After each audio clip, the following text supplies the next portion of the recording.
Hello and welcome to another video. This is the 6th episode of the story in which Naruto Uzumaki, the only ninja who doesn't have chakra, is discovered by his peers in a world where everyone else can walk on walls, breathe fire, and clone themselves. Naruto decides to prove that he can still be awesome, and he is not the only one to be underestimated. Please like and subscribe to show your support. Now, let us begin.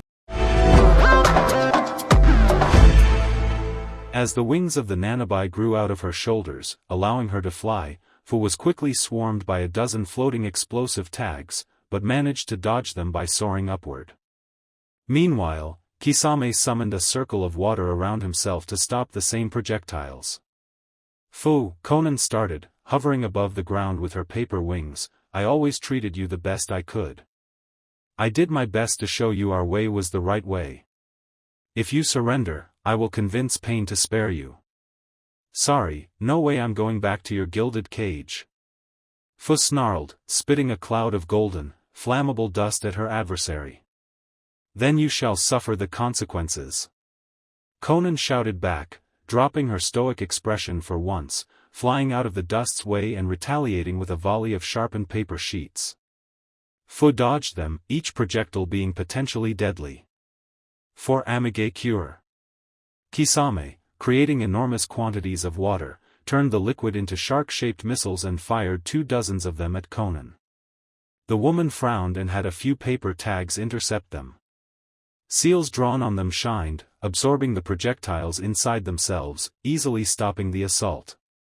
She incorporated seals to her paper tags to create a variety of effects, Fu guessed, flying toward Konan, but I'm pretty sure she isn't that good hand-to-hand. The Akatsuki member noticed her opponent too late to dodge, allowing Fu to punch her torso. The strength of the blow probably broke a rib or two, if Konan's expression was to be trusted, and sent the kunoichi crashing into a nearby building's wall. Kisame seized the opportunity, jumping in the air while swinging his weapon. Konan barely flew out of the way, the Samahata barely missing its target. After putting as much distance between them as possible, the kunoichi used explosive tags to demolish the building and had it collapse on top of Kisame. Before Fu could rush to his rescue, she was forced to dodge more incoming explosive tags.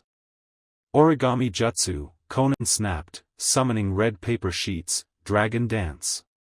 Red seals shined on the paper tags, and at their master's command, each of them unleashed a blast of fire at Fu.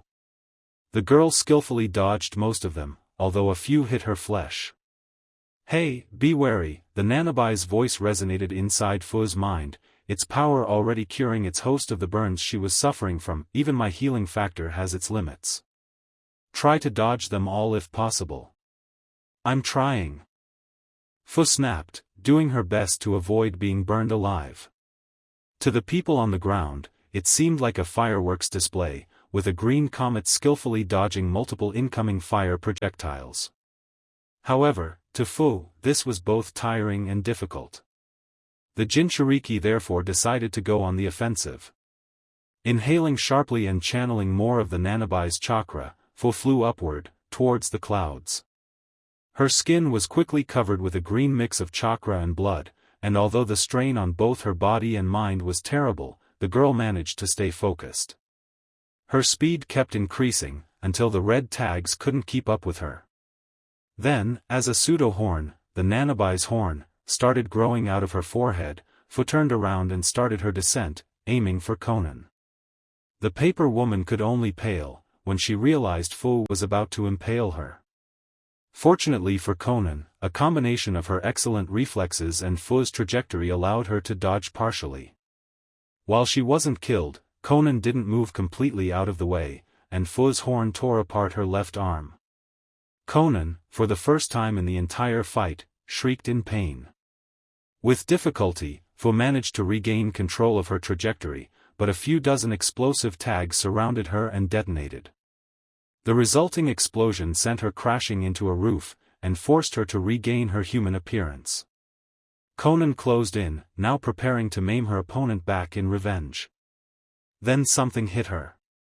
As it turned out, not only had Kisame survived, but, by surrounding his body with water, he had turned himself into a living missile, hitting Konan at full force and sending her to smash into the other end of the roof.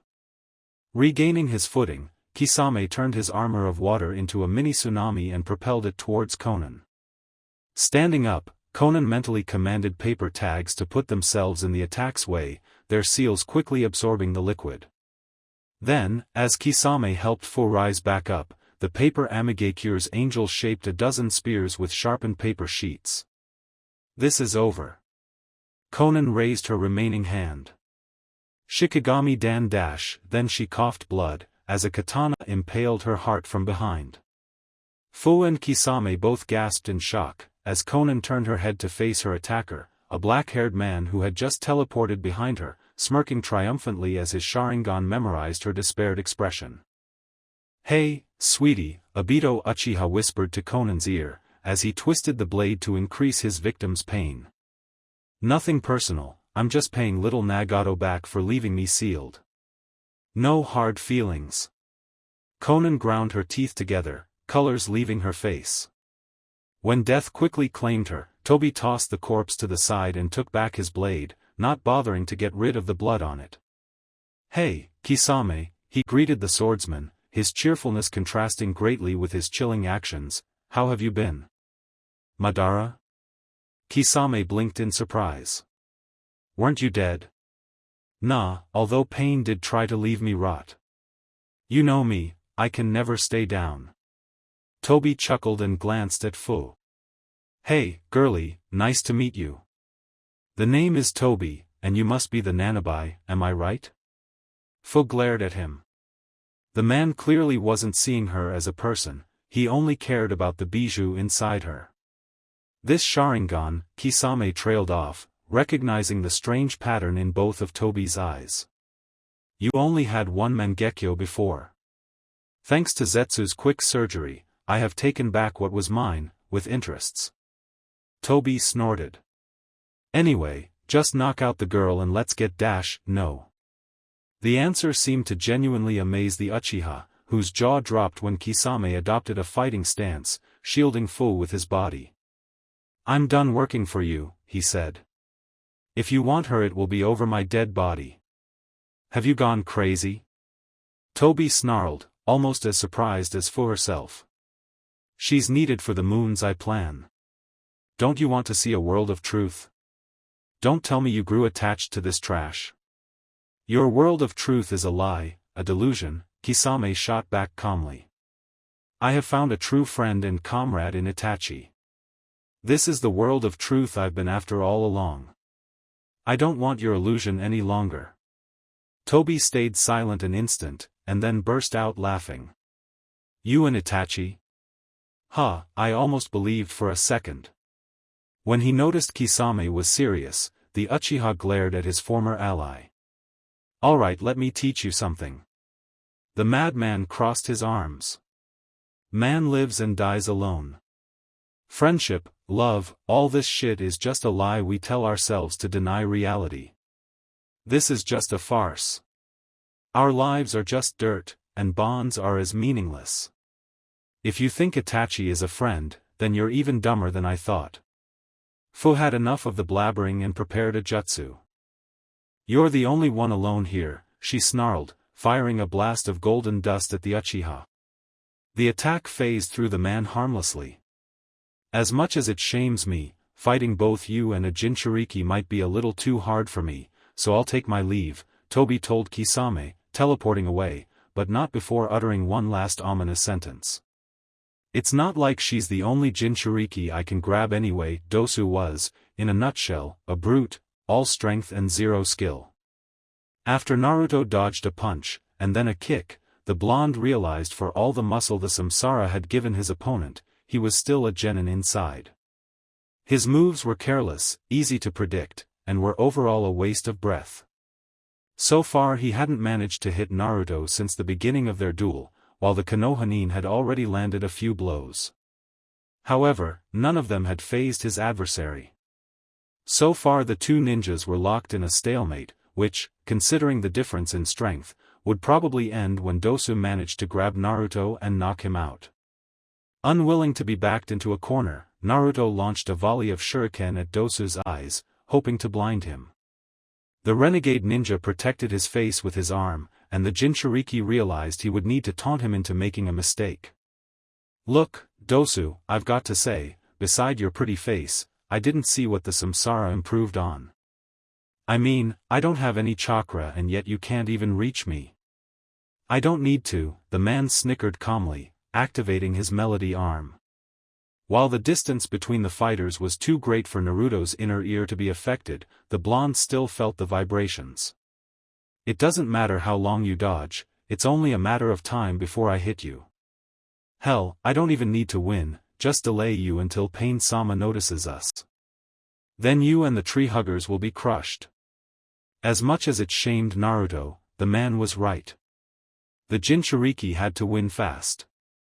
"If only I had my lighter or summons," he thought grimly, throwing smoke bombs at Dosu and preventing him from seeing clearly. "Why do you even call us tree huggers?" Naruto asked, before attempting to sneak around his opponent and hit him from behind. "Oh, I know, a Konohanin kicked your ass real bad, am I right?" "You know nothing," Dosu snarled, trying to locate him by sound. However, Naruto, being much faster, had already started attacking. Carrying 2 kunai, Naruto stabbed Dosu's right eye, drawing blood. When the enraged ninja attempted to retaliate by smashing the blonde with the melody arm, the Jinchuriki leapt backward and threw the second kunai at his opponent's forehead, barely missing. So far, the hit-and-run tactic was a complete success. So it was a Konohanin. Naruto trailed off, preparing another smoke bomb. "I should have guessed one of us would have beat up an asshole like you at a point or another. You think you're a hero?" Dosu roared angrily, his eye bleeding profusely. With astonishing speed, he attempted to tackle Naruto, who barely dodged only for Dosu's hand to grab his shoulder. "Oh shit," Naruto thought, before being tossed to the ground. "Konoha took my face and my home." Dosu snarled, grabbing Naruto's neck with both his hands and lifting him above the ground. "My parents and their neighborhoods were just peasants on a strike, but the daimyo paid your ninja to massacre us. Your kind burned my home with me inside." Naruto coughed, as Dosu tightened his grip on the blonde's neck. Apparently, he had completely forgotten about Pain's orders to keep the Jinchuriki alive and was now trying to strangle the blonde to death. The Konohanin searched for a kunai in his pockets, found one, and stabbed Dosu's hand with it. While the ninja groaned, he didn't appear that bothered. In fact, he increased the pressure. "But now, I'll be the one laying waste to Konoha." Dosu snarled madly. "It's my turn." Dropping the kunai, Naruto frantically searched in his pockets. There was only one thing that could save him right now. He would have to thank Pain for leaving it to him. Finally, Naruto found the item he was looking for, a small syringe full of a liquid Dosu instantly recognized. The samsara? Dosu's eyes betrayed a tiny hint of panic. He probably expected Naruto to use it on himself and even the odds. "Give it to me." "If you say so," the blonde managed to blurt out, before stabbing Dosu's arm with the syringe and releasing the product into his veins. "All of it." The madman shrieked and released Naruto, holding his arm in pain. As Dosu hissed, his opponent gasped for air. When Dosu started convulsing in pain, the blonde smirked triumphantly. "What's wrong, having an overdose?" Naruto taunted, grabbing the kunai he had previously dropped. "They didn't tell you about the drug's side effects, did they? If you take too much of it your body can't handle it. I may be powerless, but at least I win through my own achievements." Dosu hissed, but was powerless to do anything when the blonde leapt on the madman's back and raised his weapon. "Sorry," Naruto replied, throwing Dosu's former taunts back at him, "I'm not paid to care." Then he stabbed Dosu's jugular and spine, killing him almost instantly. The madman blurted out something, before collapsing to his knees. Naruto panted, taking a few steps back and examining his surroundings. Team Guy had easily finished off Dosu's reinforcements, with the exception of actually, Naruto had a hard time describing this thing.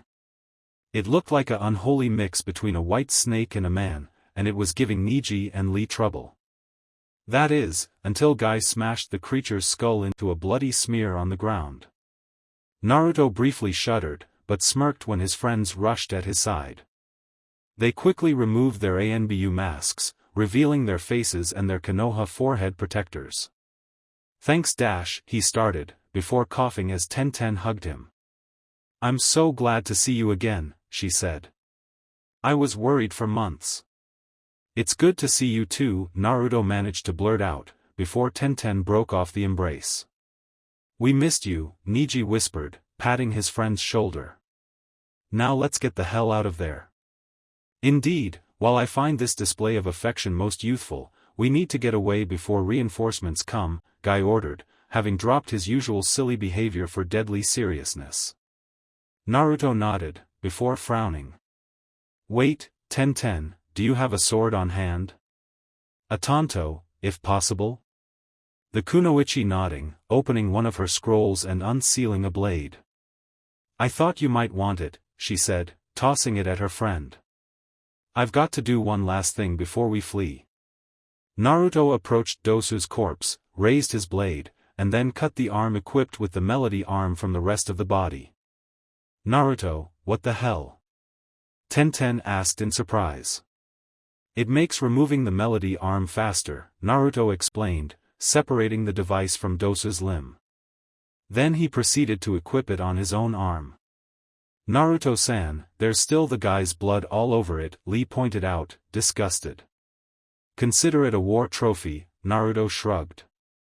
It would be a waste not to take it. When I figure out how it works, it could be a real lifesaver. Now let's go dash. Only the ninja's good reflexes saved them this time, when they noticed a fireball flying in their direction. The group separated and dodged, as a powerful explosion devastated the street. Naruto, quickly regaining his composure, found himself suddenly grabbed by the neck by a man in black. Naruto Uzumaki, the individual whispered, his Sharingan's Tomo adopting a strange, unnatural shape. Time to follow Tobikun like a good fox. Much to Naruto's horror, the man's Sharingan turned into a black hole, threatening to swallow him whole. Fortunately, Guy literally kicked in. His foot slammed into the man's torso, forcing him to release Naruto, and propelled him a few meters away. The shinobi managed to land to his feet and gave the jounin a murderous glare. Impossible, Guy paled, upon recognizing his adversary. Obito? You know this guy?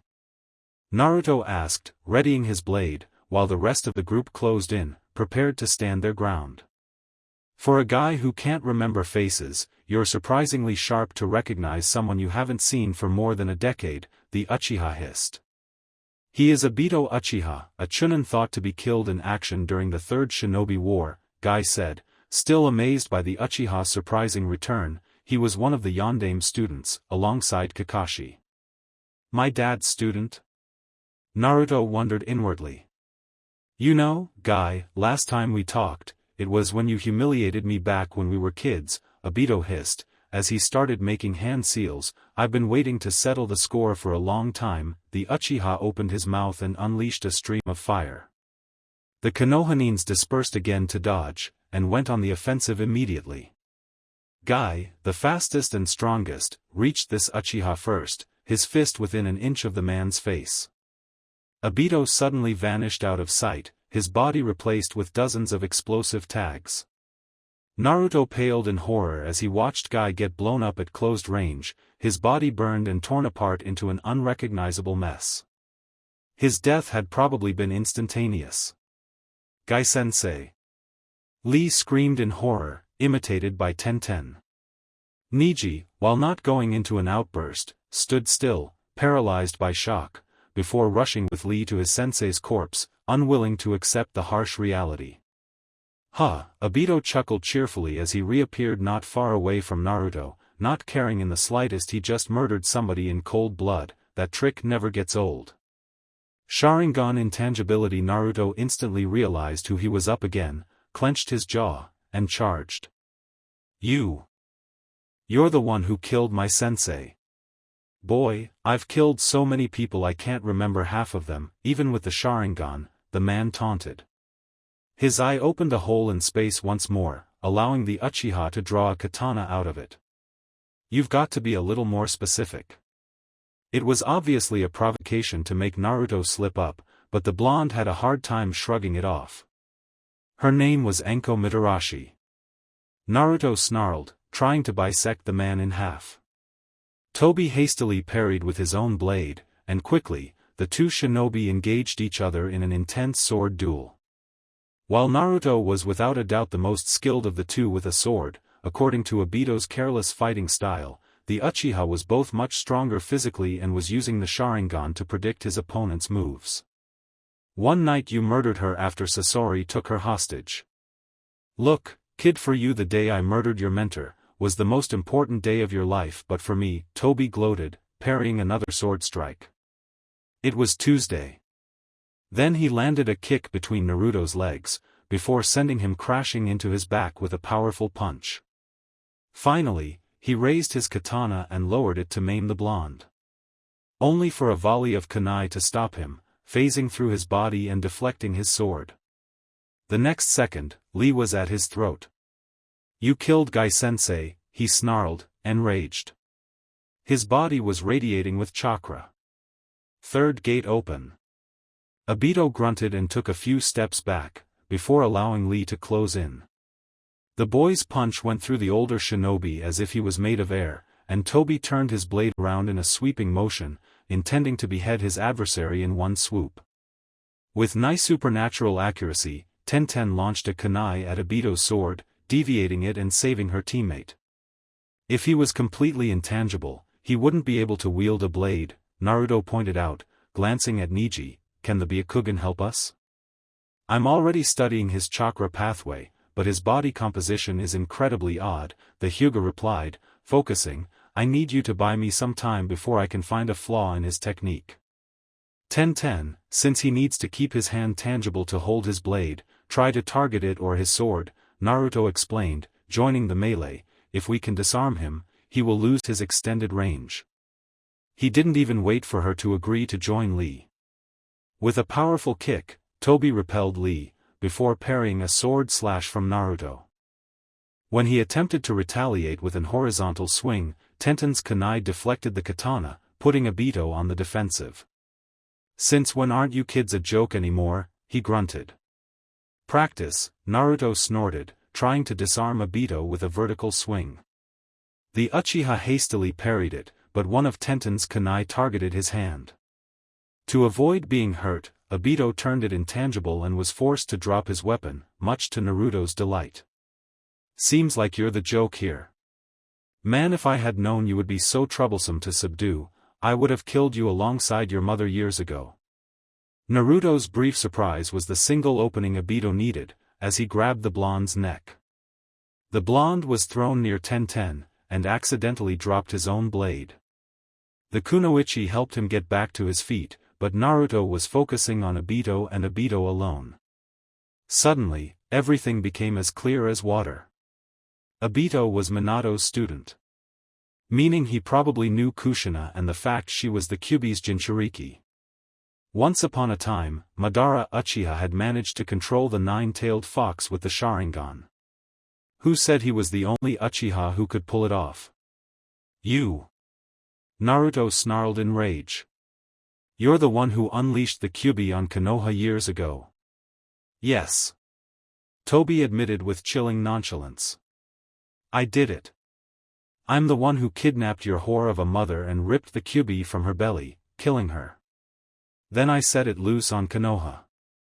And if I could, I would do it all over again. Tenten had exploited the madman's monologue to launch a volley of kunai at him, each of them covered with explosive tags.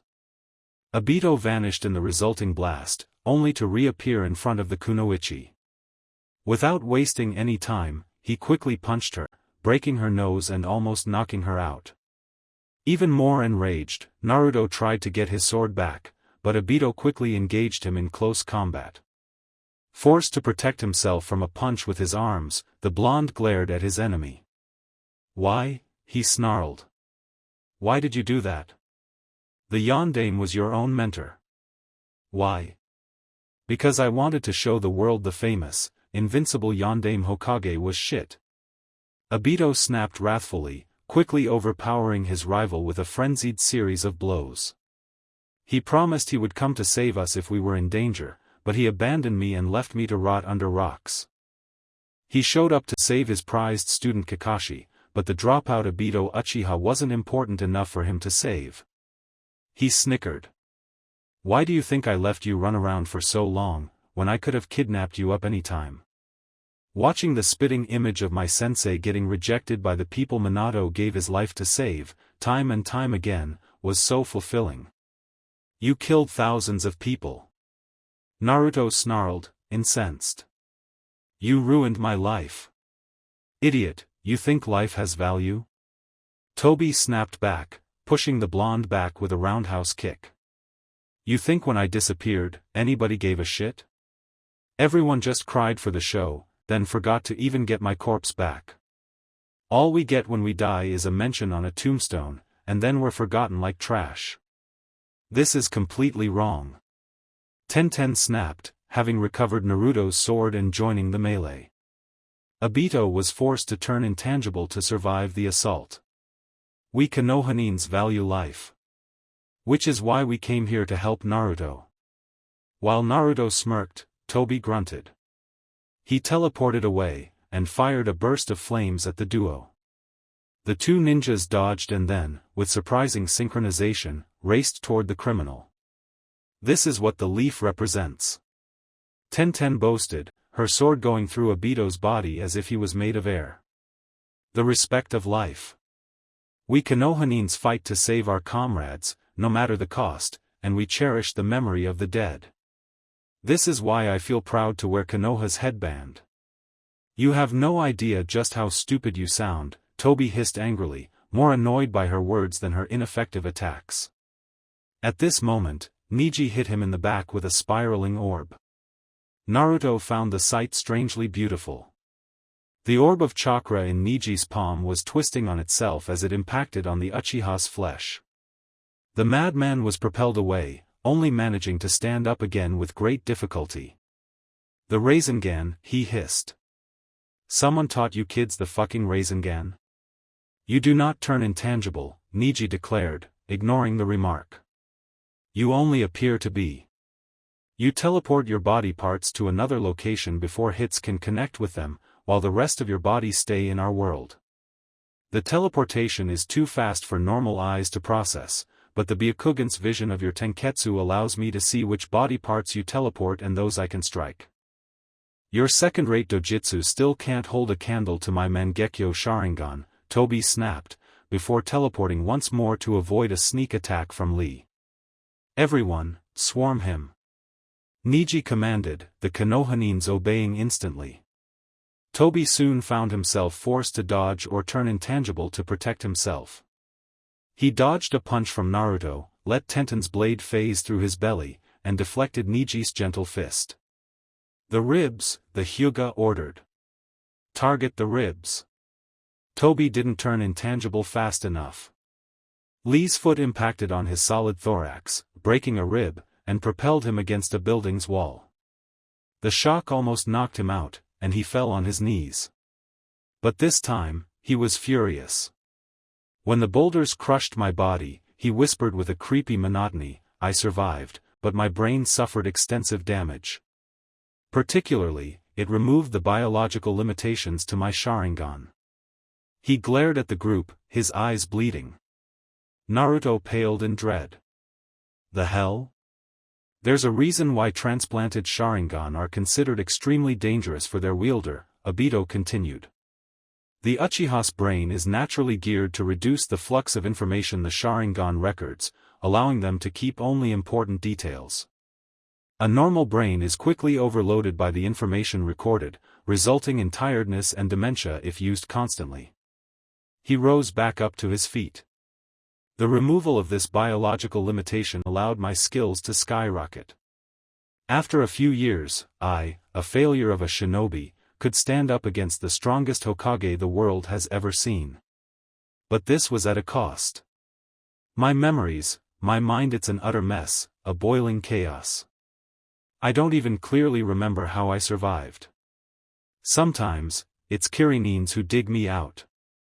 Sometimes, it's Uchiha Madara himself who takes me as apprentice. And often, I dig myself out. He chuckled insanely. Sometimes, I'm not even sure I'm even Obito Uchiha. Sometimes I'm just no one. But, there is one thing I know is mine for real, Obito hissed, as he glared at Neji, the hate of the headband you kids take pride in. Kamui. A breach in space opened, right where the Hyuga's left arm used to be. Naruto could only pale in horror as his friend's limb vanished inside the mini black hole, leaving only blood in its place. As Neji collapsed screaming, Tenten gasped in horror, Lee was deathly silent, and Naruto was glaring at Obito with burning fury. What's wrong? The Uchiha mocked, before charging at the blonde. Oh, sorry, did I just blow up your friend or something? Even the Sharingan and Tobi's excellent reflexes weren't enough, when Naruto's fist connected with his face before he could turn intangible. Tobi was tossed to his back, blood flowing from his mouth. He spat something to the ground, and glared at Naruto. You knocked out a tooth, you little piece of dash. He suddenly realized how much he was screwed. Naruto's body was covered with purple markings and enveloped in sinister, black chakra. He hissed and grabbed his own head, before roaring. Tobi rose up to his feet and observed the scene with slight apprehension. His anger awakened Orochimaru's curse seal, Obito thought. Jiraiya's additions weren't enough to restrain it, and now it is conflicting with red chakra started surrounding Naruto's body, tearing apart his skin and mixing with his blood. The Yondame's seal. An ungodly killing intent almost paralyzed Obito, as Naruto was replaced with a monster of mixed blood and chakra, a unholy fusion between a man and the nine-tailed fox. Teeth turned into fangs, fingers into claws, and 5 tails grew out of Naruto's back. And fuck, was all Tobi could say before the monster leapt in his direction. Pain attacked first, slamming his palms together and raising the area to the ground with a powerful shockwave. Debris and dust were sent flying toward the Konohanins, and Itachi put himself in the way, his Susanoo armor fully materializing. As the ethereal warrior of chakra shielded everyone, Itachi locked eyes with Jiraiya. I have sent Kisame to break Fu out, he said, so I thought you might need my assistance. Jiraiya frowned. What do you know about this undead abomination and its abilities? This is Pain's Deva path, Itachi explained, as the dust started settling down, an animated corpse able to control gravitational, attracting, and repulsing forces. I believe he might have, however, a time limit between his attacks, since he hasn't been able to blast us consecutively. Alright, the Toad Sage nodded, before glancing at his troops. Han, Yugao, engage him at close range. Sasuke, Itachi and I will dash. What are you doing? Sasuke hissed at Jiraiya. We can't be working with him. He killed your entire family and who know how many others, I know. Jiraiya cut in angrily, hating to be interrupted, and I want him to face justice as much as you do. But Pain is the greater threat and we need as much help as possible to defeat him, so please, delay your revenge until we beat him. The young genin clenched his fists in rage, but his logic seemed to overcome his wrath.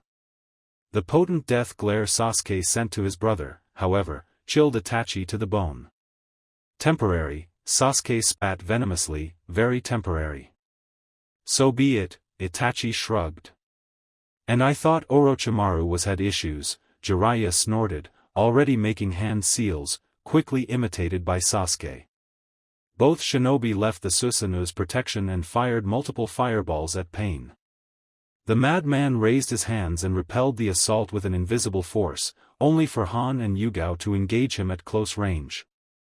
The first attempted to punch Pain's face, while the second readied her tanto and prepared to cut Akatsuki's leader in half.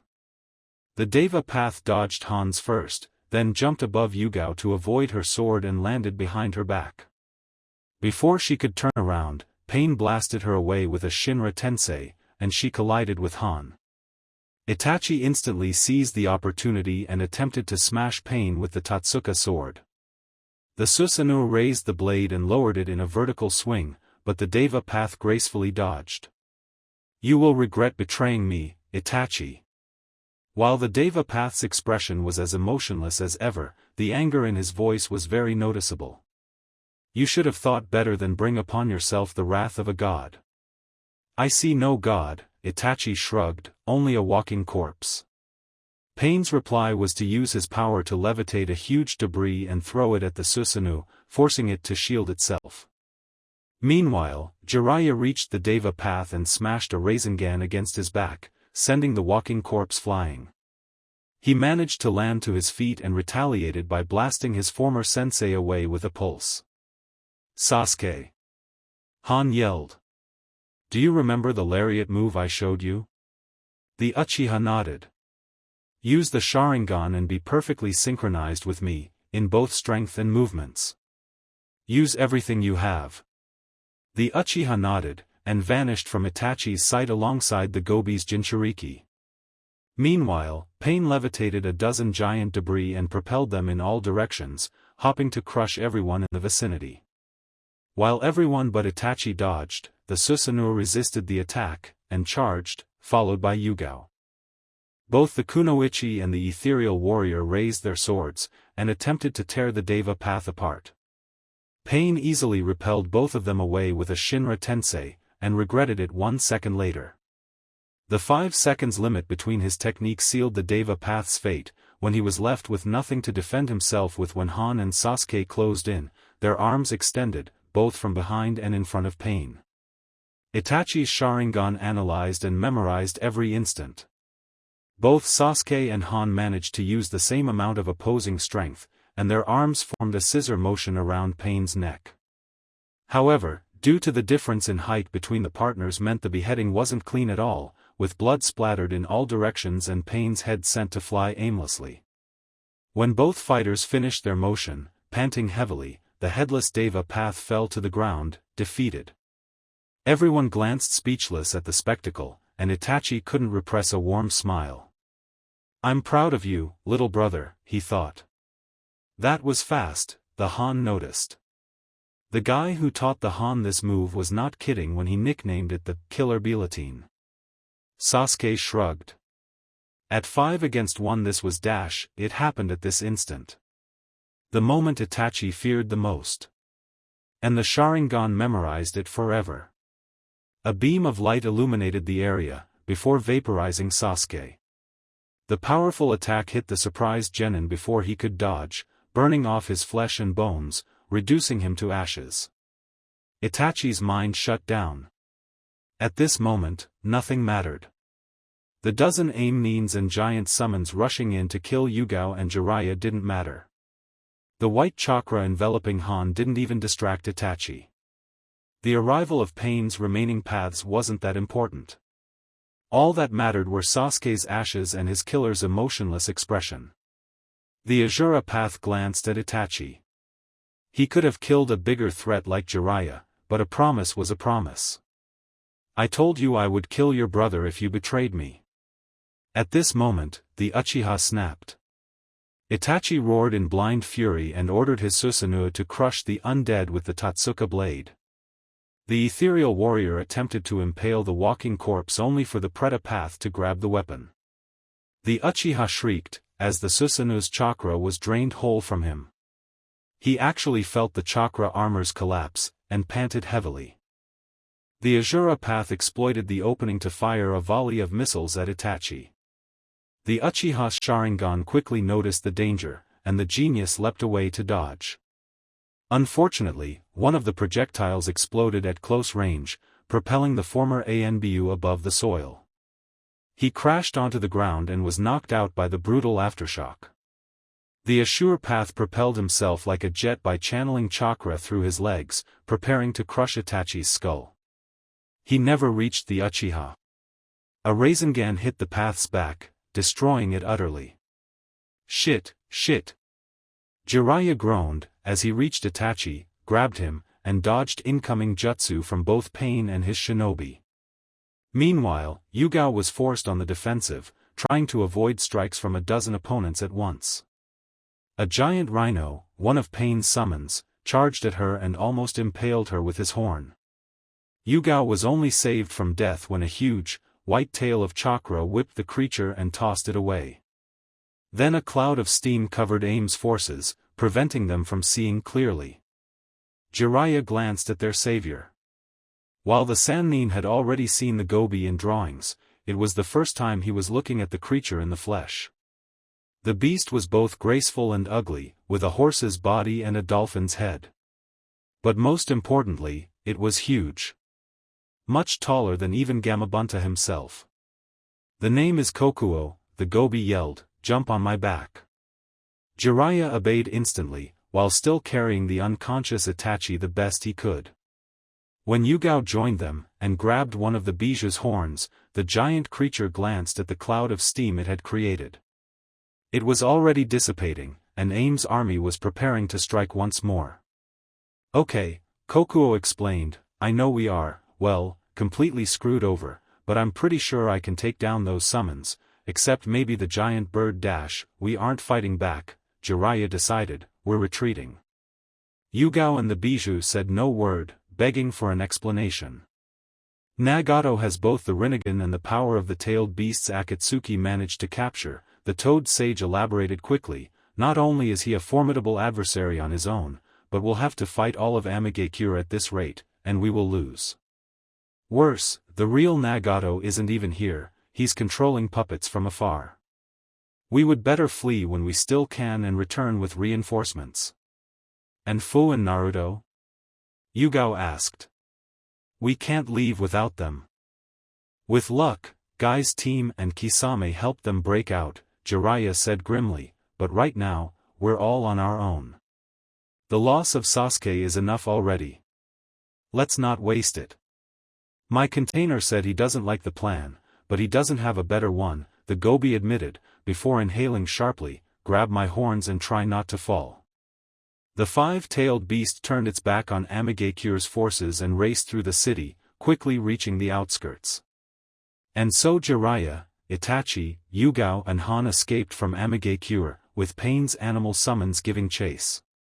When the possessed Jinchuriki raised his claws to attack, Tobi regained his composure and locked eyes with the beast. "Obey your master," he snarled, activating the Sharingan. "Obey." His only answer was a demonic roar and a punch. Of course, the latter phased through Tobi harmlessly, but it was the thought that mattered. "He's too berserk to fall under my control," the Uchiha thought, before teleporting away. "If so, I don't need the Sharingan to tame you," the madman hissed as he reappeared 24 meters away from the beast, activating Kakashi's eye. A black hole opened next to the Jinchuriki, destroying a leg which instantly grew back. The possessed Naruto retaliated by waving his tails, unleashing a powerful hurricane. Tobi was hit before he could turn intangible and propelled into a building's wall, crashing against it.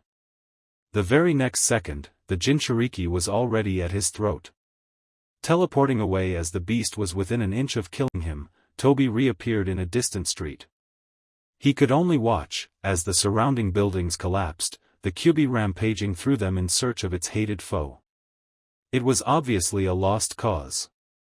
Although the power of his Kamui had been tremendously increased when he had stolen Kakashi's eye, it had been implanted only recently and its power wasn't enough to beat the beast. Alright, new strategy, Tobi thought, if you can't beat them, have someone else beat them. When the Jinchuriki finally located him, Tobi ran away, phasing through the buildings and houses with Naruto Uzumaki closely trailing him. The Uchiha quickly arrived to his target, Pain's Memorial Tower, the heart of his city. The plan was simple. Pain would have no choice but intervene in order to save his city from the rampaging monster, and hopefully he and the Kyuubi would slaughter each other. Or at least, the winner would be tired enough for Tobi to finish him off.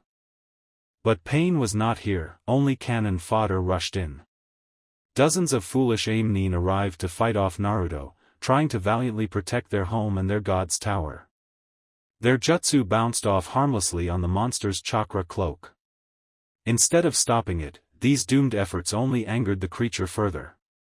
The monster inhaled and started firing small, yet powerful blasts of chakra with his mouth, at incredible speed and with ruthless efficiency. One blast killed 3 Aimnines unlucky enough to be in the way. Another ravaged the surrounding streets, blasting houses to ground. And others hit Payne's tower, blowing it up entirely. All Toby could do was watch at the devastation, as the Jinchuriki kept firing in all directions in berserk rage, laying waste to Amigakure itself. The Uchiha marveled at the savage destruction, memorizing it forever with the Sharingan.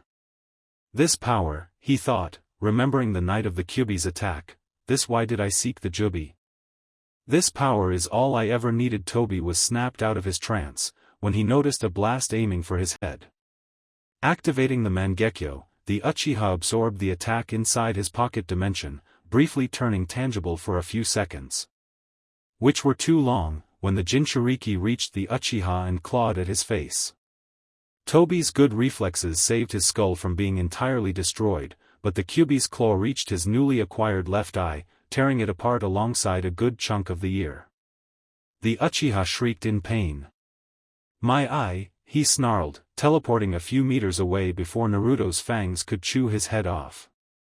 Preventing the blood from flowing out of his body with one hand, Toby glared at the Kyuubi. "You took my eye, you son of a fox whore." The sound the Jinchuriki produced in response was deep and animalistic, yet the Uchiha instantly recognized it. The beast was laughing at him. Memories flooded Obito's brain. He remembered his classmates laughing at his poor grades.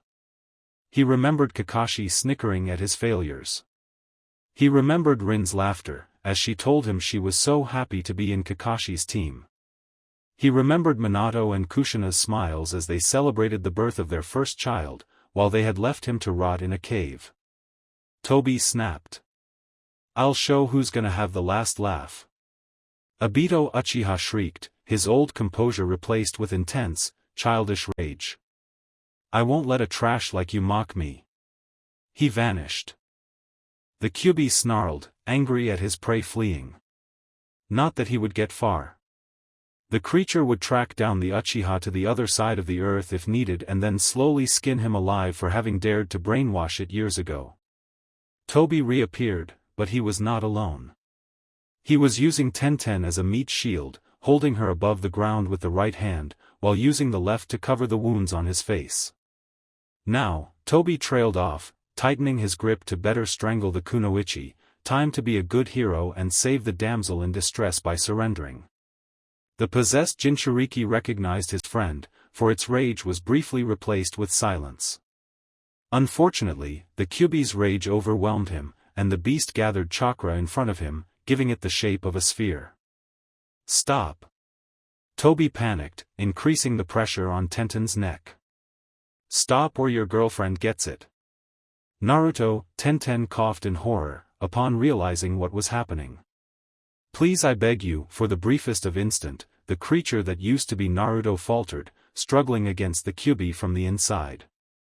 But the Biju's anger won out, and the possessed Jinchuriki fired anyway. The event could be seen from all corners of the land. Amigakure was swallowed by a red light. The entire country shook, as a powerful blast razed the city to the ground, destroying buildings and torching the earth to ashes. The lives of thousands ended abruptly, and although some survived, many weren't so lucky, as the tailed beast bomb reduced them, their homes, their families, to dust. This day was a grim reminder for mankind, that Jinchuriki were to be feared. How can something so bulky move so fast? Kokuo cursed, as the giant rhino started to catch up to him, followed by a team of giant summons. The Biju was doing its best to lose them in the wastelands outside Amigakure, and failing. "Can't you run faster?" Jiraiya asked, glancing at their pursuers. 5 summons, he counted. Each of them carry Aimnines, or one of Payne's walking corpses. "I could, but I would need my full strength for it, and Han's seal prevents me from doing that." The Gobi shrugged. "Seriously, I feel so sluggish it hurts." "Jiraiya-sama," Itachi. Jiraiya listened to Yugao's words and turned around. The Uchiha had started to wake up, and glanced around himself. "Where is Payne?" he simply asked, with strange, deadly serenity. Behind us, Jiraiya replied, "Look, I know you want revenge but now is not dash." Itachi rose up, and, without showing any emotion, jumped from the bijou. While midair, he activated his Mangekyo Sharingan, and glaring at one of Pain's giant summons, incinerated it with the Amaterasu, killing it and the aim nines on its back. Pain's human path, riding a giant bird, ordered his mount to impale the Uchiha with its beak. Upon landing on the ground, Itachi summoned the Susanu's arm. Its ethereal hand caught the bird's peck, then smashed the beast against the ground like a rag doll, crushing its skull. Its rider fell in front of the Uchiha, ready for battle. "You're low on chakra, wounded, and cornered," Pain's human path stated. His followers had already jumped from the giant summons, ready to swarm their lone opponent. "What are you hopping to do? To buy Jiraiya time to escape?" "I have lost the only person that mattered for me," Itachi whispered, his voice devoid of any emotion. "You stole my light away from me. I have nothing to live for any longer. All I wish for now is to make you pay." The human path raised his hand to strike, but moving faster than the eyes could follow, Itachi kicked his neck, breaking it. The undead corpse collapsed helplessly, and Itachi moved on its next target, a dozen of aim Anbu, ready to kill him. "I will kill as many of them as I can," Itachi thought. That was his sincerest wish, to take out as many of Pain's followers as he could before they put him out of his misery. Without care for his own safety and possessed by an unquenchable fury, Itachi Uchiha roared and rampaged. His first victim was crushed to death by the Susanu's arm. The second fell to a volley of shuriken. The others were maimed, beaten, brutalized, as Itachi moved like the wind and massacred anyone in his way. To his berserk mind, this was no longer the land of rain. Instead, Itachi Uchiha was relieving his clan's massacre once again, when he had slaughtered dozens of his clansmen. Having chosen the village over the clan, he had been forced to make the ultimate sacrifice, wiping out his own flesh and blood. When he sliced a kunoichi's neck, he felt like he was killing his mother all over again. When the Naraka Path's fist hit him in the ribs without a word, Itachi Uchiha relieved the death of a cousin who had trusted him with his life. It was only when an Anbu's blade slashed the left side of his belly, drawing blood, that Itachi woke up from his living nightmare. Maybe this is why Madara's words about a world of truth are so tempting, Itachi thought, as he killed the Naraka Path by beheading him with a kunai. When you have lost everything, life doesn't feel worth living anymore. In the infinite Tsukuyomi, I could forever pretend I hadn't failed Sasuke. But Sasuke Uchiha was dead, and his brother would never live for a fantasy. There was only way to see his family again, and Itachi Uchiha was about to experience it. Pain's third summon, a giant centipede, approached and attempted to eat the prodigy alive. Summoning his remaining chakra, Itachi called upon both of the Susanu's arms, coughing blood as his body struggled to keep working. The ethereal hands grabbed the beast and ripped it in half. The Preta Path jumped in and grabbed the chakra arms, absorbing them. Now without any forces left, Itachi mustered the strength to raise his hand, and attempted to punch the walking corpse. The path easily deflected the blow, before grabbing Itachi's head. The undead effortlessly lifted the genius above the ground, and prepared to crush his skull. Itachi refused to close his eyes, and waited for death to claim him. Instead, a blade separated the Preta Path's head from the rest of the body, and the corpse fell motionless to the ground. Itachi laid motionless next to it, too weak to move. While Itachi had long since stopped caring about his surroundings, his Sharingan recorded the following events. Yugao Uzuki, her blade still red with the blood of pain, moved on to finish off the rest of the aim nines, killing them one after another. Jiraiya, shaping a giant Rasengan, smashed Pain's giant rhino with it, killing it and the animal path riding it at the same time. The Gobi headbutted the last giant summon, a giant chameleon, tossing to the side. Before it could get up, the tailed beast smashed its hoof on the creature's head, killing it instantly. Aim's forces fell one after the other, until Jiraiya and his group stood as the victors. Itachi glanced at Yugao, as the kunoichi sat down next to him, her hands clad in fire. For a few seconds, as she pushed her palms against his wounds, he thought she was finishing him off. Her next words, however, corrected his misconception. "I'm cauterizing your wounds," Yugao stated. "This should lessen the blood loss. If we are fast enough, we should be able to find a medic to patch you up." She then glared at him. "What were you thinking? You would have been killed if we had been 1 second too late." "Leave me to die," Itachi whispered, which only made Yugao frown. "I have nothing left to live for. Just take a kunai and finish me off." "No." The woman kept searing shut Itachi's wounds, making him clench his jaw in pain. "I'm done having people die on me. Plus you need to face justice for your crimes." "My crimes?" Itachi snorted. "You know nothing. I sacrificed everything for the leaf, all for Sasuke's sake, and I failed him. I failed everyone. All over again." "Itachi, if there is one person in the world who knows about failures, it's me," Jiraiya whispered calmly, as he sat next to the missing Nin. "I don't know what happened the night of the massacre, but if you need an open ear, at this moment, Amigakure vanished." Itachi, Yugao, and Jiraiya all glanced at the once mighty city, as a powerful explosion blasted it away. From the distance, it looked as if the entire horizon had been set ablaze, swallowed by a red light. The earth shook, and the winds grew stronger, carrying ashes and the scent of burned flesh. Itachi Uchiha watched, mesmerized, at this event. As the light died out, memories rushed through his mind. The souvenir of the night Konoha was almost destroyed. "The Kyuubi," he whispered. "Did the seal break?" Jiraiya whispered to himself, horrified. "No, I don't think Foxy is at full power," the Gobi pointed out. "That jerk would have surely started a hurricane by now if he were." Itachi frowned, as a flying shadow appeared on the horizon, approaching their location.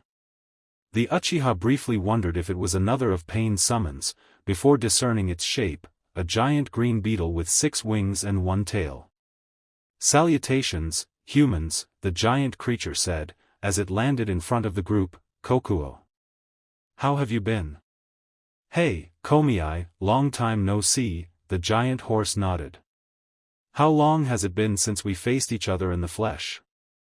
"Around 200 years, I think," the giant insect replied, before glancing at Jiraiya and Yugao. "Fear not, my container willingly allowed me to take over for the time. It was the only way to get her friends out of the blast's range in time." "Her friends?"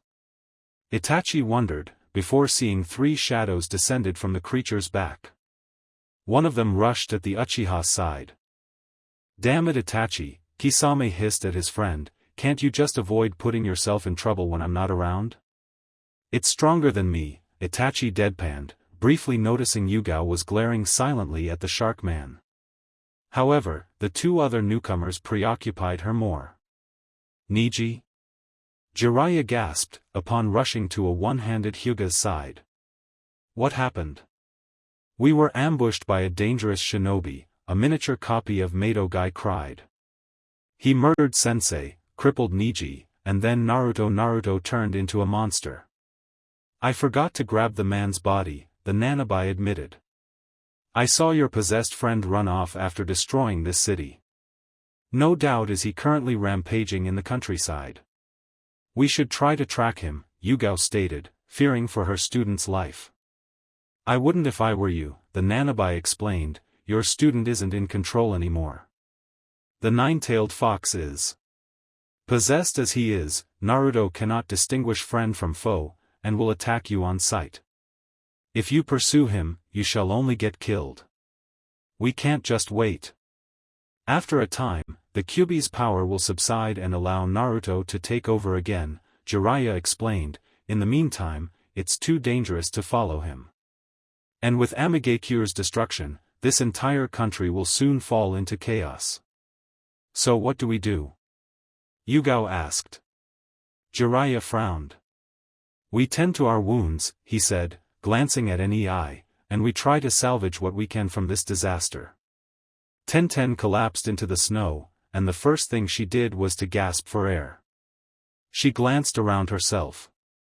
It appeared to be a silent, serene forest. Probably one those near the frontier between the land of rain and the land of fire. Naruto Uzumaki, and her captor was still with her.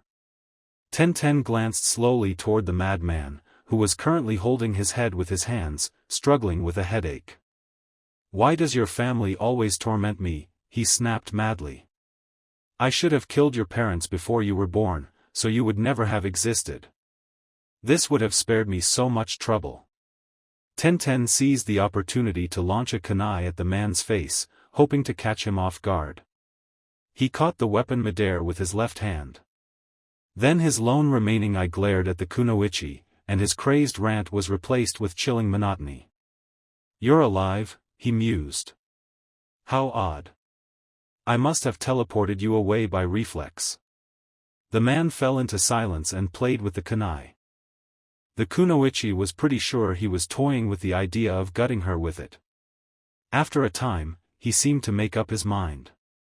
"Tell Uzumaki," he hissed, pointing his thumb at his damaged, wounded face, "that for this, I will take everything he has. All the people and all the things he cares about, I will take them all away.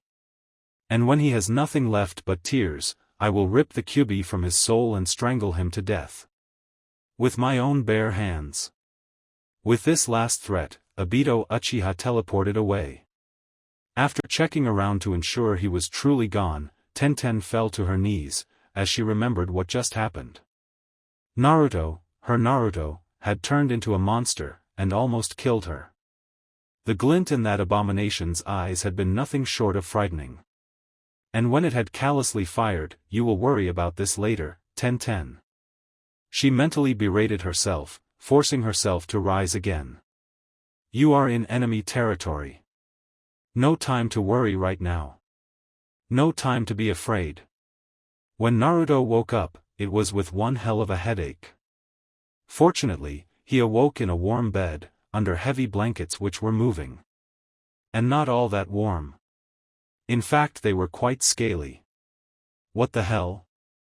Naruto rose up suddenly, realizing those were not blankets, but colored, small snakes. "Am I in hell?" "No," a familiar voice told Naruto, as a black cobra glanced at him, hissing, "In fact, you are at home." "Apophis? Is that you?" Naruto glanced at the other snakes, which he had met once or twice in the snake's hideout. "Were you warming me up? Unlike you mammals, we snakes regulate our body temperature with the help of the sun," one of them hissed, a bit angry to have been disturbed. "As such, we never needed a bed or blankets needed for you mammals. Since you were suffering from a fever, Apophis suggested we warmed you up the old way." Naruto nodded, thankful, before glancing around himself. The walls were made of stone, and the light coming from crystals. "So, this is the Ryochi cave. How did I end up there?" "We dragged you here," Apophis explained. "The snake clan has had Amigakure under surveillance for a time, so we managed to get to you after." The serpent struggled to continue. "After the Kyubi's power took me over?" the blonde asked, massaging his head. "My memories are foggy, but I remember some of it. I remember fighting that bastard. Did I beat him?" "Yes, sort of," Apophis inhaled sharply. "The white snake sage will explain you the situation in details." "Can you walk?" "Yeah, I think. To be honest, I feel like I have been asleep for days." The snake's silence told it all. "Have I?" "You have been asleep for an entire week." "1 week?" Naruto blanched. But Niji was suffering from heavy blood loss. "What happened to Han, Fu, and Dash?" "Calm down," one of the snake hissed, "the sage will tell you everything." Naruto closed his mouth, and glanced at Apophis. "Take me to him." A few minutes later, he entered the white snake sage's room alongside Apophis. The giant serpent leader wasn't smoking anything for a change, but instead toying with a crystal ball the size of Naruto himself. "Ah, so you're finally awake," the reptilian leader noted. "Do you feel alright, child?" "I have one hell of a headache, but I will manage," Naruto explained, bowing before the snake leader. Great sage, I have questions for you. First, how did you end up here? The sage finished for him, before sighing. It would be better if I told it to you later. First, nobody except us snakes know you're here.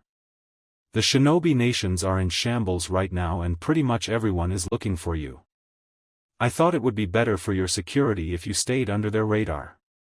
The giant snake exuded smoke from his nostrils. Secondly, most of your friends are safe. They were able to flee AIM in time and were found by both Konoha and Kiri's forces near the border. Most?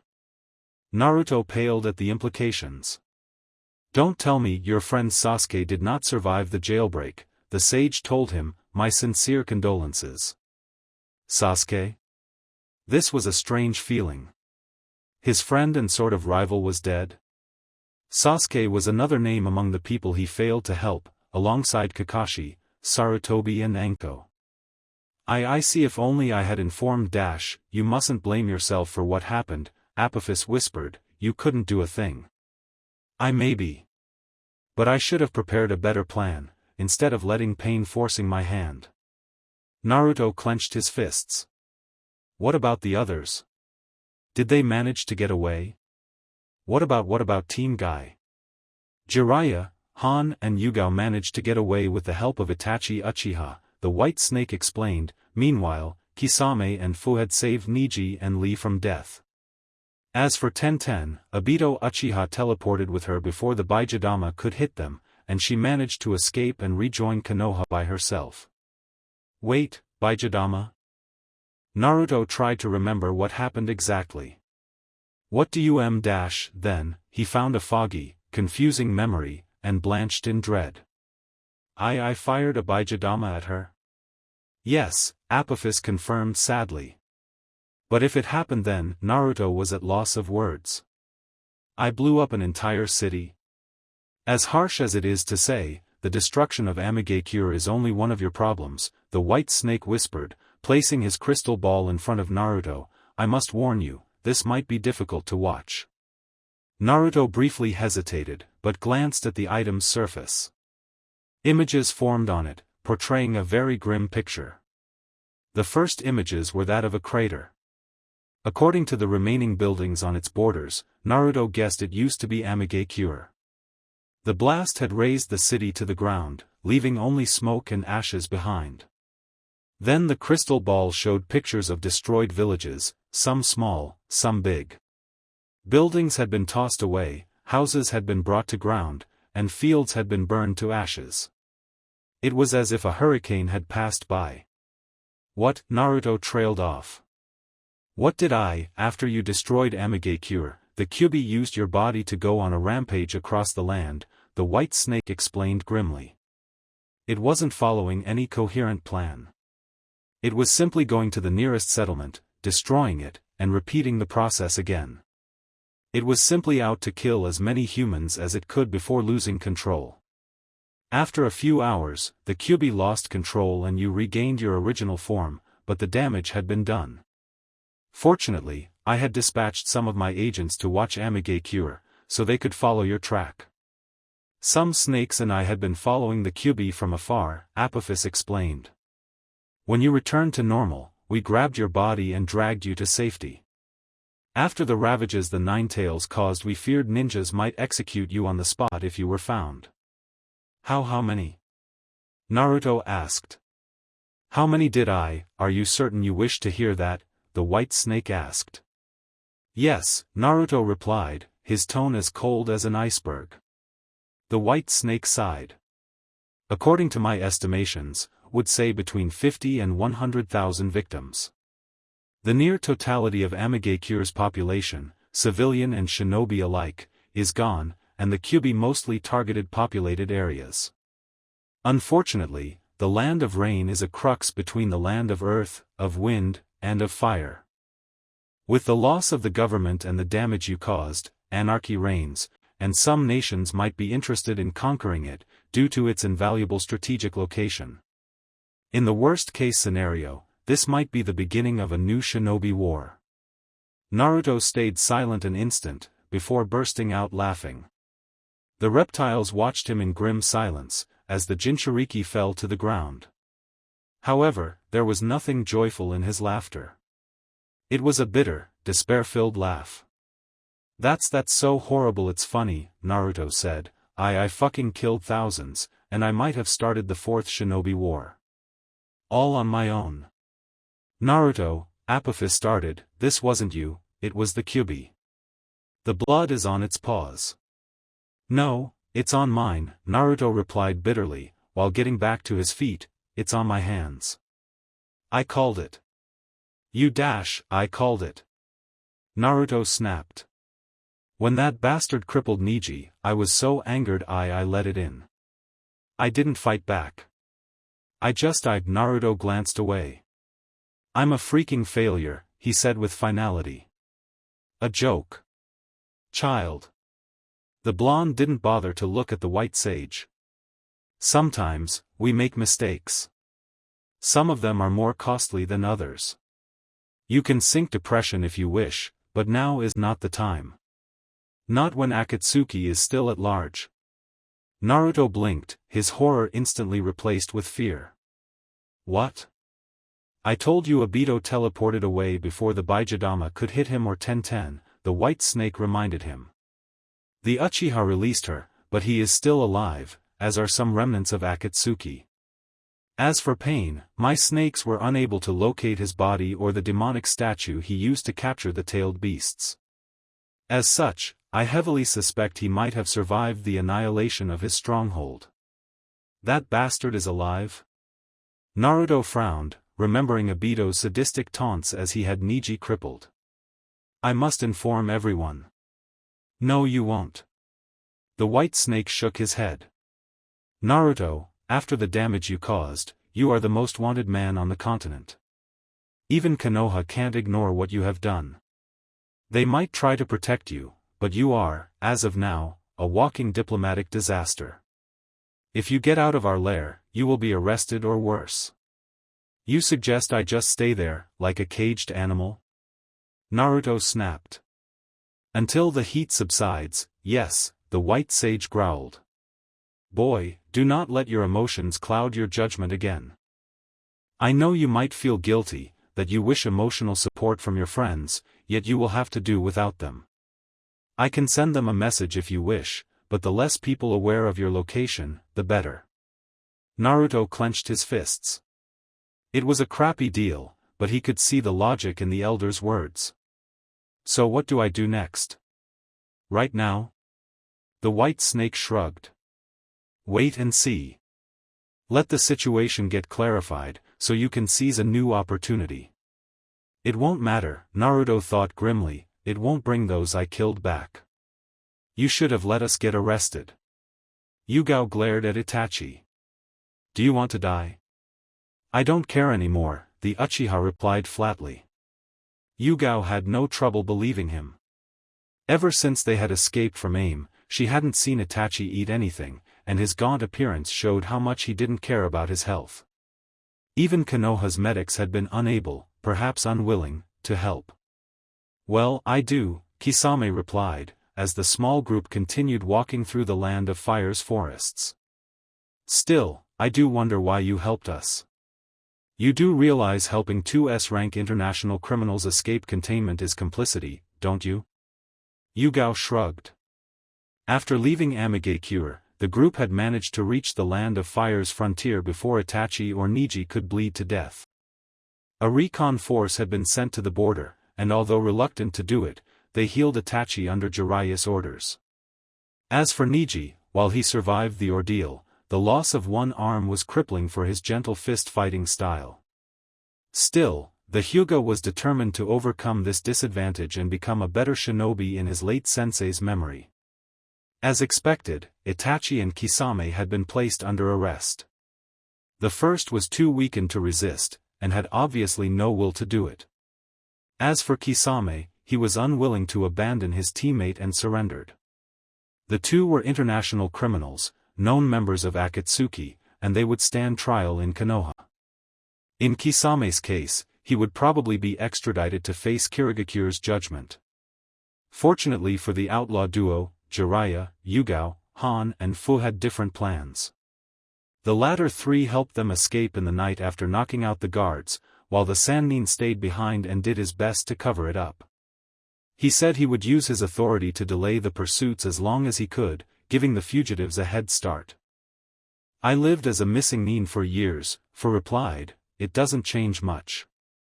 Without you, the Han would have been killed by pain, the giant told Itachi, the Han always pays his debts. Kisame glanced at Yugao, who glared back. I didn't do it for you, she spat, I did it for Naruto. Kisame winced at the venom in the woman's voice. He briefly wondered why she seemed to hate him so much, but decided not to push the issue further. How is this going to help your blonde? We haven't seen hide nor hair of him since he went on his little rampage. Yugao pointed a finger at Itachi, you plotted our evasion with Naruto for weeks.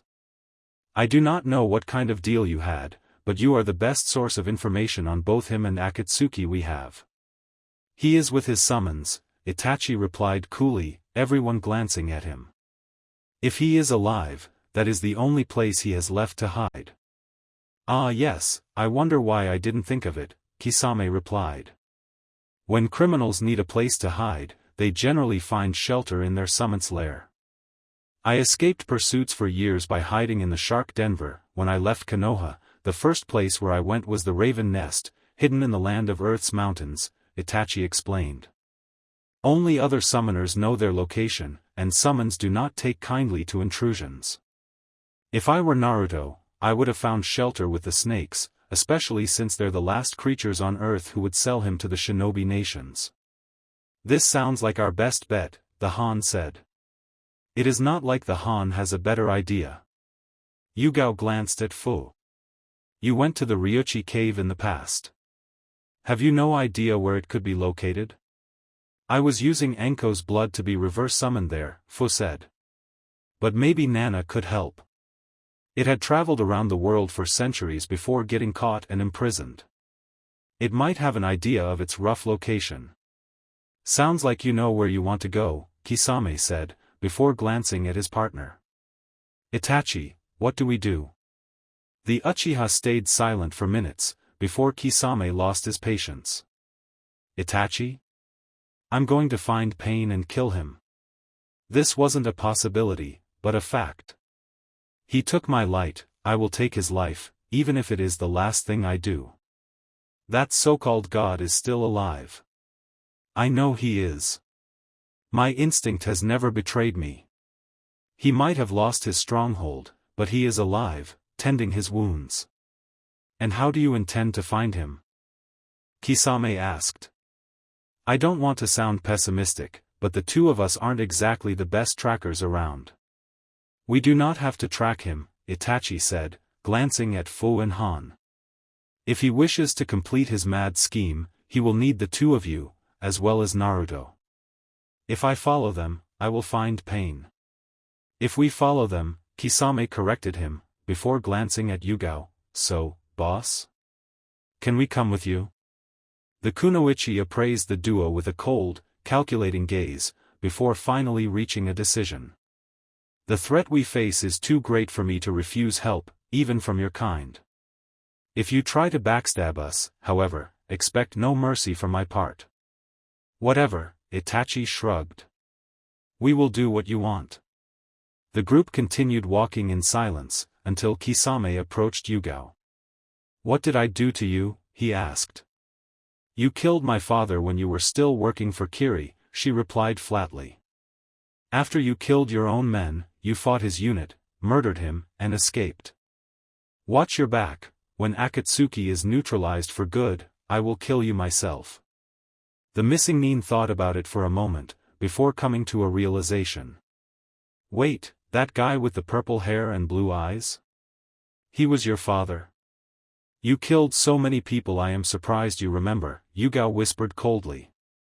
I never forget the people I kill in this world, Kisame replied grimly. After all, when I meet them in the next, they certainly won't have forgotten me. You allowed them to escape? Tsunade clenched her fist.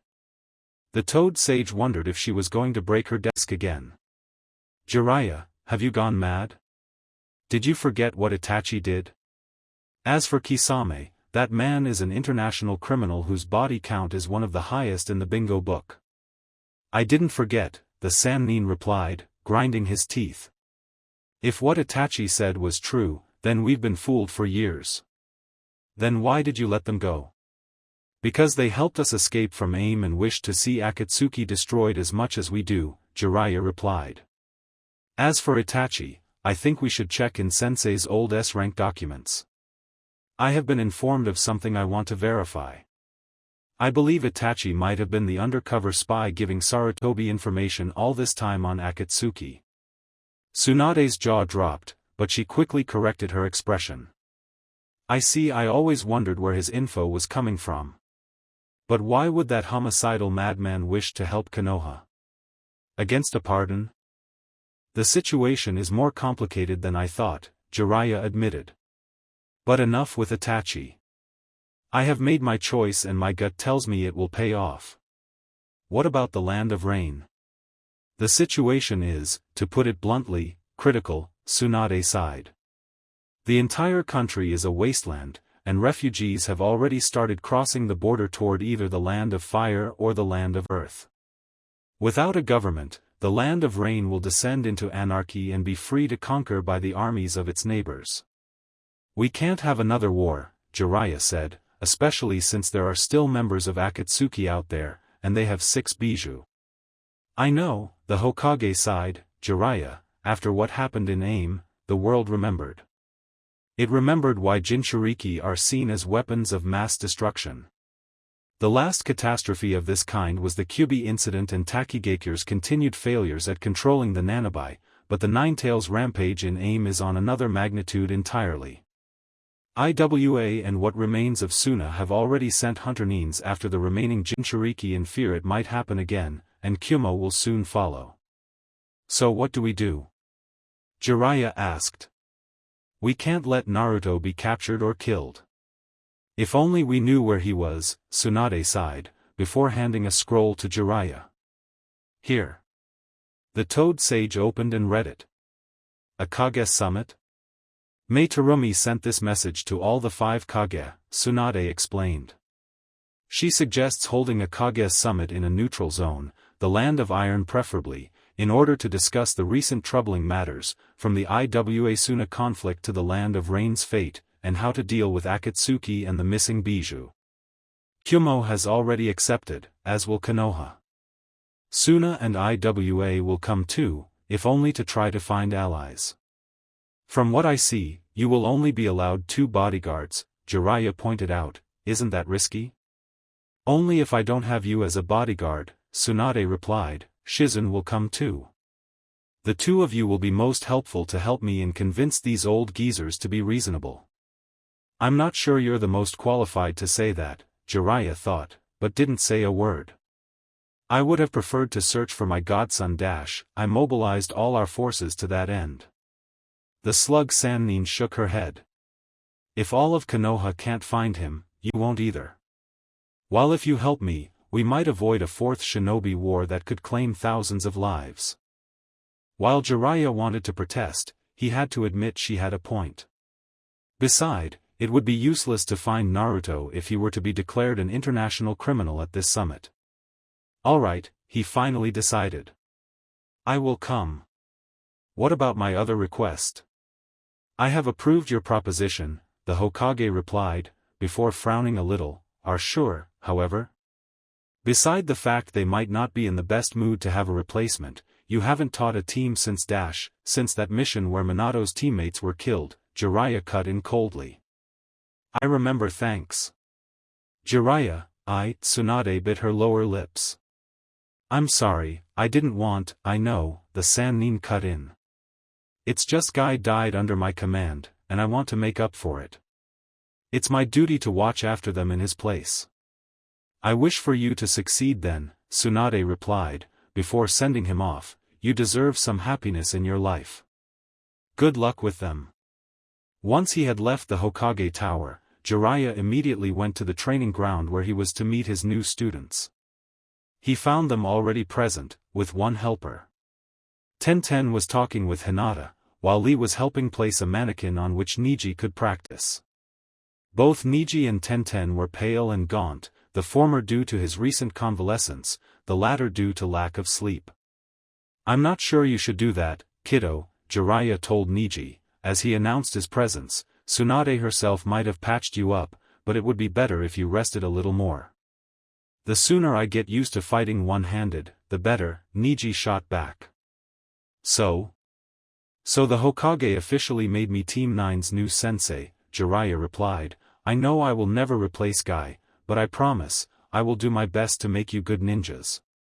As long as I get the power to pay back that asshole for everything he did, I'm okay with it." The Hyuga genius spat to the ground. "What about Naruto-kun?" Hinata asked. "Is he alright?"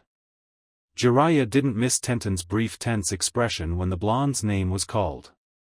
"I have no idea," the Sannin admitted, "but everyone is looking for him. He will reappear eventually, but right now all we can do is wait." The young ninjas looked disappointed, but Jiraiya couldn't do more. He ordered Niji and Lee to have a friendly spar, so he could better appraise how the Hyuga was doing with only one arm. While Hinata and Tenten sat down nearby to watch, the Sannin approached the latter and started whispering to her ear. "You had that nightmare again, didn't you?" "Yes," she admitted, massaging her head. "Every time I try to sleep I see that thing again." Jiraiya couldn't blame her. He still remembered what Kushina had often turned into on the battlefield, and such images would have scarred anyone. Tenten had almost been killed by her own crush-turned-monster, and he doubted their friendship would ever fully recover. She would never forget that event. Jiraiya sighed inwardly. "Why do the people I care about never get a happy ending? That dream started so well." "A little lower please," Naruto groaned, as a naked Fu massaged his back. He glanced around himself, enjoying the sight. "So, all the hot girls I know decided to pay little old me a visit?" The girls giggled, and Naruto realized they were all as naked as the day they were born. "I've heard you needed some help with calibrating your big jutsu," Tenten said with a smirk. "Maybe I could help?" "I can help you polish your tanto," Yugao added with a wink, "just get it out of its scabbard." "You know I really would like you to serve under me," Mei stated, her breast surrounded with mist. "Wanna get to the back of my shop and count gold? I am started. You get free milk, as my favorite customer." "And Naruto," Hinata shuddered. "I feel so cold, if only you could help me warm up." "Paper isn't the only thing I can stroke and fold," Conan said. "Hey, boyo," Tsunade began, "wanna play cougar and lamb in my office?" "I've got something on my mind," Ino Yamanaka added, "and trust me, it goes 3 ways. I know some genjutsu that will make you vibrate like the Chidori," Kurenai added. Man, what a storm of double entendre. The Han is all excited. Han? Naruto blinked, glancing at his fellow naked friend, who was getting a shoulder massage from Shizun. "Why am I dreaming of you?" "The better question is, why would you not be dreaming of the Han?" "No, I mean, this is obviously some kind of kinky erotic dream, so why the hell are you in it?" "Just like the Han told you," the giant said, "everyone is gay for the Han. By the way, the Han bets the next double entendre will come from Fu." "It's a dream, it's not supposed to be logical," Fu replied, before shrugging. "Maybe he's there for protection?" "Called it." "No matter," Naruto snorted and went along with it. "So what's next?" "We've all got a big surprise for you," Mei chuckled, as Fu finished massaging him. "Close your eyes, and open them again." Naruto smirked, and did as he was told. When he opened his eyes again, everything was on fire. "What the?" Naruto got back to his feet, and realized the ground had been replaced with warm ashes. "Han!" Naruto screamed, but his friend had been replaced with a smoking skeleton, as were everybody. The skies were red and the clouds pitch black. Buildings and houses were burning all around the blonde, who realized, horrified, the area looked a lot like Konoha. But on the horizon, he noticed someone standing. Someone alive. 10-10. Naruto screamed, rushing at her. He extended his hand to grab her, but he was too slow. Giant claws impaled her through the chest, before lifting her above the ground. The blonde trembled in dread. The creature had the shape of the Kyuubi, but instead of a fox's head, it had Naruto's own, with bestial fangs instead of teeth. The monster grinned and his maw widened. Upon realizing what was about to happen, the young ninja screamed. "No, don't." The monster ignored him and swallowed 10-10 whole. Naruto paled in horror and trembled, as the creature glanced at him. "Yeah, so tasty," the monster laughed with Naruto's voice, his fangs red with the blood of his victims. "Such a perfect snack, don't you think? Remember those we ate? All these screaming whores and runts? Remember how delicious their ashes tasted?"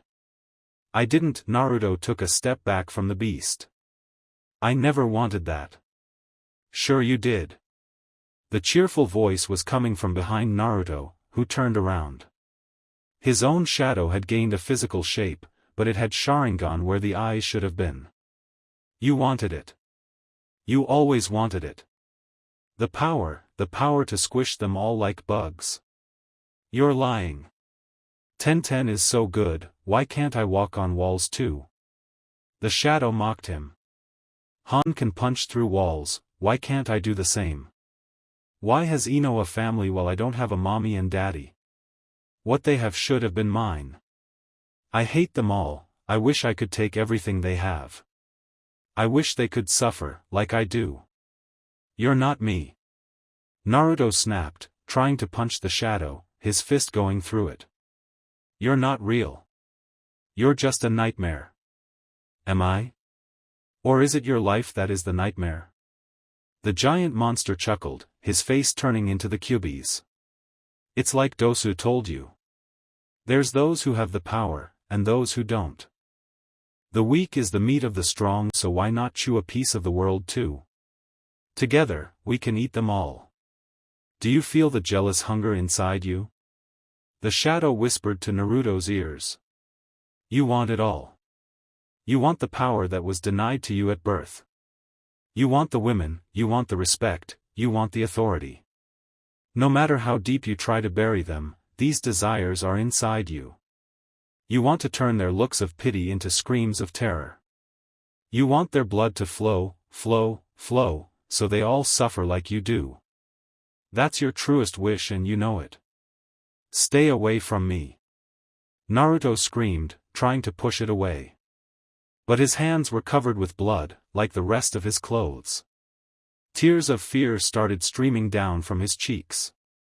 That's not possible, that's all a lie, that's your work, Naruto," the Kyuubi laughed, "that's what you want. All you have to do is close your eyes, and I will make your problems go away. You just have to let me in." "No!" Naruto screamed. "Stay back. Stay back. Let me in." The Kyuubi snarled, trying to grab his Jinchuriki. "You want it, I want it, so let me in. Let me take over." "No." Naruto opened his eyes in the physical world, panting heavily. He got off of his futon, shivering heavily. Apophis glanced at him in worry, laying on a pile of clothes. "You had a nightmare again? Did I wake up the entire Ryuchi cave again?" Naruto asked, the reptile not bothering to reply. The blonde got to his feet, cracking his knuckles. Upon glancing at his surroundings, he realized something was wrong. "Where are my kunai?" "I had them removed," the snake hissed, "you shouldn't sleep next to it. Your sleep is already very troubled, you might accidentally hurt yourself with them." Naruto glared at the reptile. "I need them to sleep." "No you do not," his familiar replied. "The white sage has considered giving you sedatives, but he fears they might not be effective enough, considering your accelerated healing. He is looking for a new product that would help you sleep much better than laying next to a weapon." "How compassionate of him. He is worried for you, and so am I," the reptile hissed angrily. "You have been there for days and you haven't eaten once. You don't sleep that much, and you spend your days either practically catatonic or glancing at your weapons with a look I do not appreciate. Naruto glanced away. Truth to be told, he had been seriously considering dying the same way Tsukumo Hatake had, by opening his chest with a kunai or a tanto. With luck, the Kyuubi's chakra wouldn't be enough to cure a wound that severe. Committing seppuku was a nasty way to go, but in Naruto's mind, it was no less than what he deserved. Beside, that way, he would take down the Kyuubi to the grave with him, ruin Akatsuki's plans, and maybe atone for his rampage. My friends might miss me, but this would be better for everyone, he thought. This way, they won't suffer from their association with me. Sorry for lashing out, Naruto whispered. It's just I'm not thinking straight lately. Apologies accepted. Apophis slithered to the ground. I brought you new clothes. If possible, it would be good if you were to wash and dress in 10 minutes. There is someone that you need to see. Fu and Han? Naruto asked, instantly interested. Jiraiya? No, nobody from Konoha, but someone important nonetheless. The snake glanced at the cloth pile. She wishes to have a tea ceremony and to discuss important matters with you. Naruto glanced at the pile of clothes, shrugged, and went along. Needing to give a good impression, he chose an elegant, perfumed orange kimono with blue spiral motifs to wear. Apparently, the snakes had smuggled some clothes tailored for him from Konoha. Someday, I will have to ask how they can even carry items, the Jinchuriki wondered. They don't even have arms. It wasn't the first time Naruto had a tea ceremony. After all, it had been one of Anko's main hobbies, beside eating dango and beating people within an inch of their life. Little did he know this would be the first time he would hold such a ceremony with a Hokage. When he entered the tea room, Naruto had been surprised by the newcomer's identity. After all, she was the last person he had expected to see in the Ryuchi cave. How she did come to know its location, and why the white snake had allowed her entry in the first place, the blonde had no idea. He tried to hide his surprise, sat in front of the woman, and watched her closely. Mai Terumi, Godame Mizukage, had chose to wear a beautiful, cyan kimono covered with purple flower motifs. She had let her hair down, and had slightly loosened the top of her kimono, exposing a little of her cleavage. Naruto guessed this was intentional. The woman was a gorgeous kunoichi and knew how to exploit her charms. Naruto couldn't repress a light blush. Good morning, Naruto-san, Mai said, smiling upon noticing the blonde's face. Have I left you speechless? I dreamed of you, Naruto deadpanned. In a good way I hope, Mai replied with a knowing sarcastic smirk. And here they were, sitting right in front of the other, a cup of tea in hands. Apophis was waiting next to his summoner, resting lazily on the ground. I assume you have questions, Mai began. How can you even be in Ryuchi cave? Naruto asked bluntly. Why are you here? That's a long story, Mai admitted. It began during my Chunin exams. At the time, Yagura was still in power, and I was one of the most promising kunoichi Kiri had produced.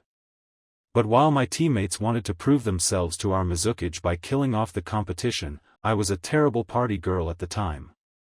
I ended up getting drunk with and befriending a kunoichi from Konoha. One you studied under. Anko. Naruto nodded. She told me you had kept contact, and she had asked you for help after Orochimaru's defection. She wanted to deal with her cursed seal, and she thought I might have information on the Uzumaki's sealing techniques. Unfortunately, I couldn't help her much. Mai-san was brought by Anko multiple times to the Ryuchi cave, Apophis explained. The White Sage ended up giving her free access to it in exchange for favors. Such as? Naruto asked. Information, mostly, Mai explained. That's how the snakes work. They accumulate intelligence, then offer it against favors they will claim back at a later date, and before you know, you find yourself in their debt. While snakes do not have many summoners, many shinobi trade information with them either directly or through intermediaries. And even our system pales before the spider clans, Apophis whispered. Their intelligence network is so large almost nothing escapes their notice. Give them 10 minutes, and they can find anyone or anything. Even after becoming Mizukage, I maintained friendly ties with them, May added. Much like you, it is a mutually beneficial relationship. So when I was brought there, they informed you? Naruto narrowed his eyes. Why? Because I am the only Kage in the world that wouldn't try to abduct you.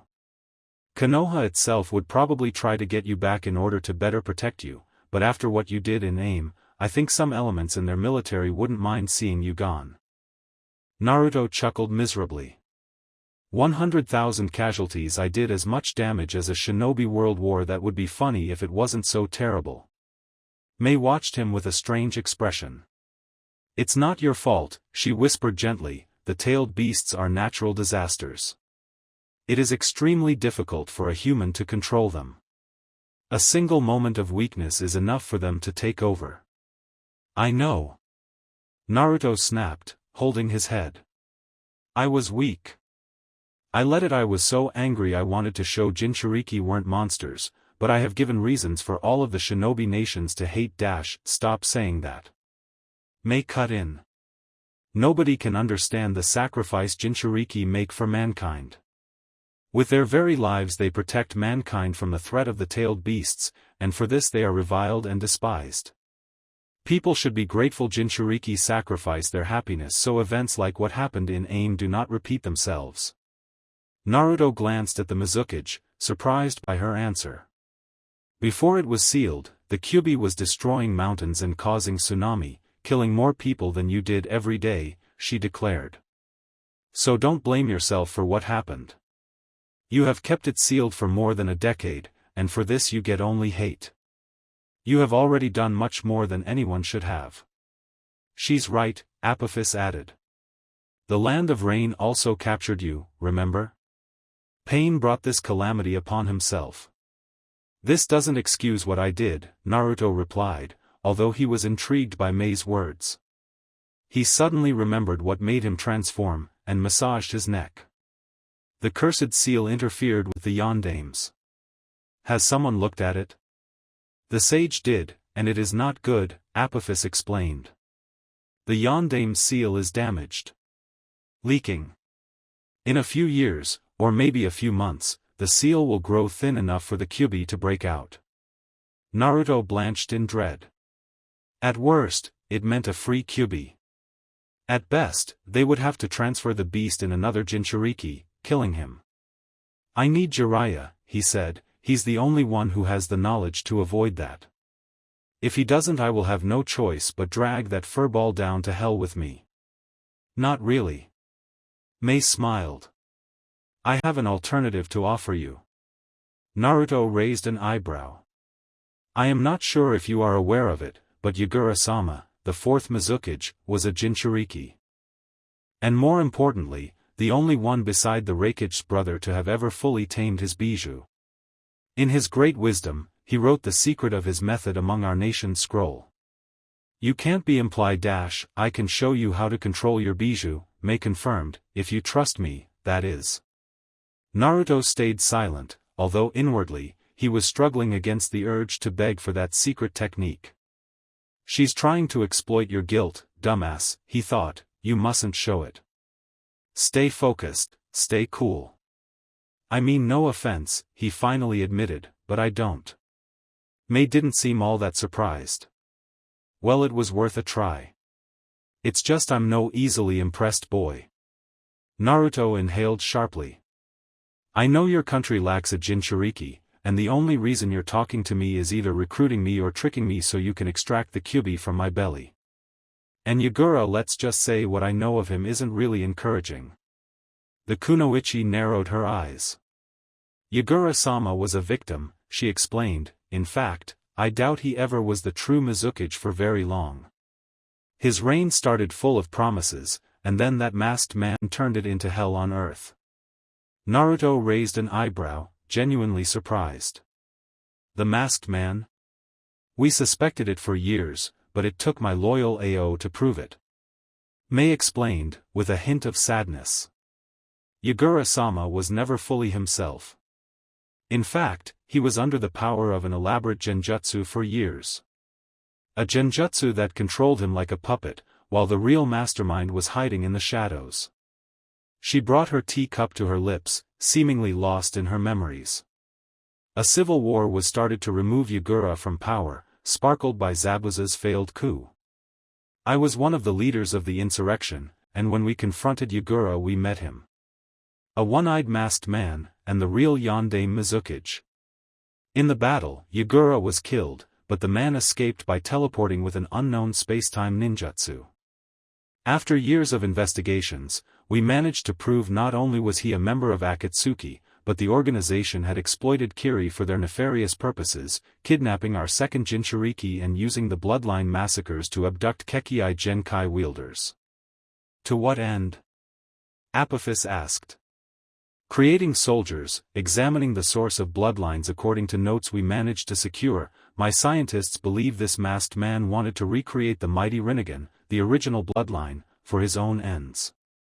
But half of his policies had no other point beyond causing my country pain.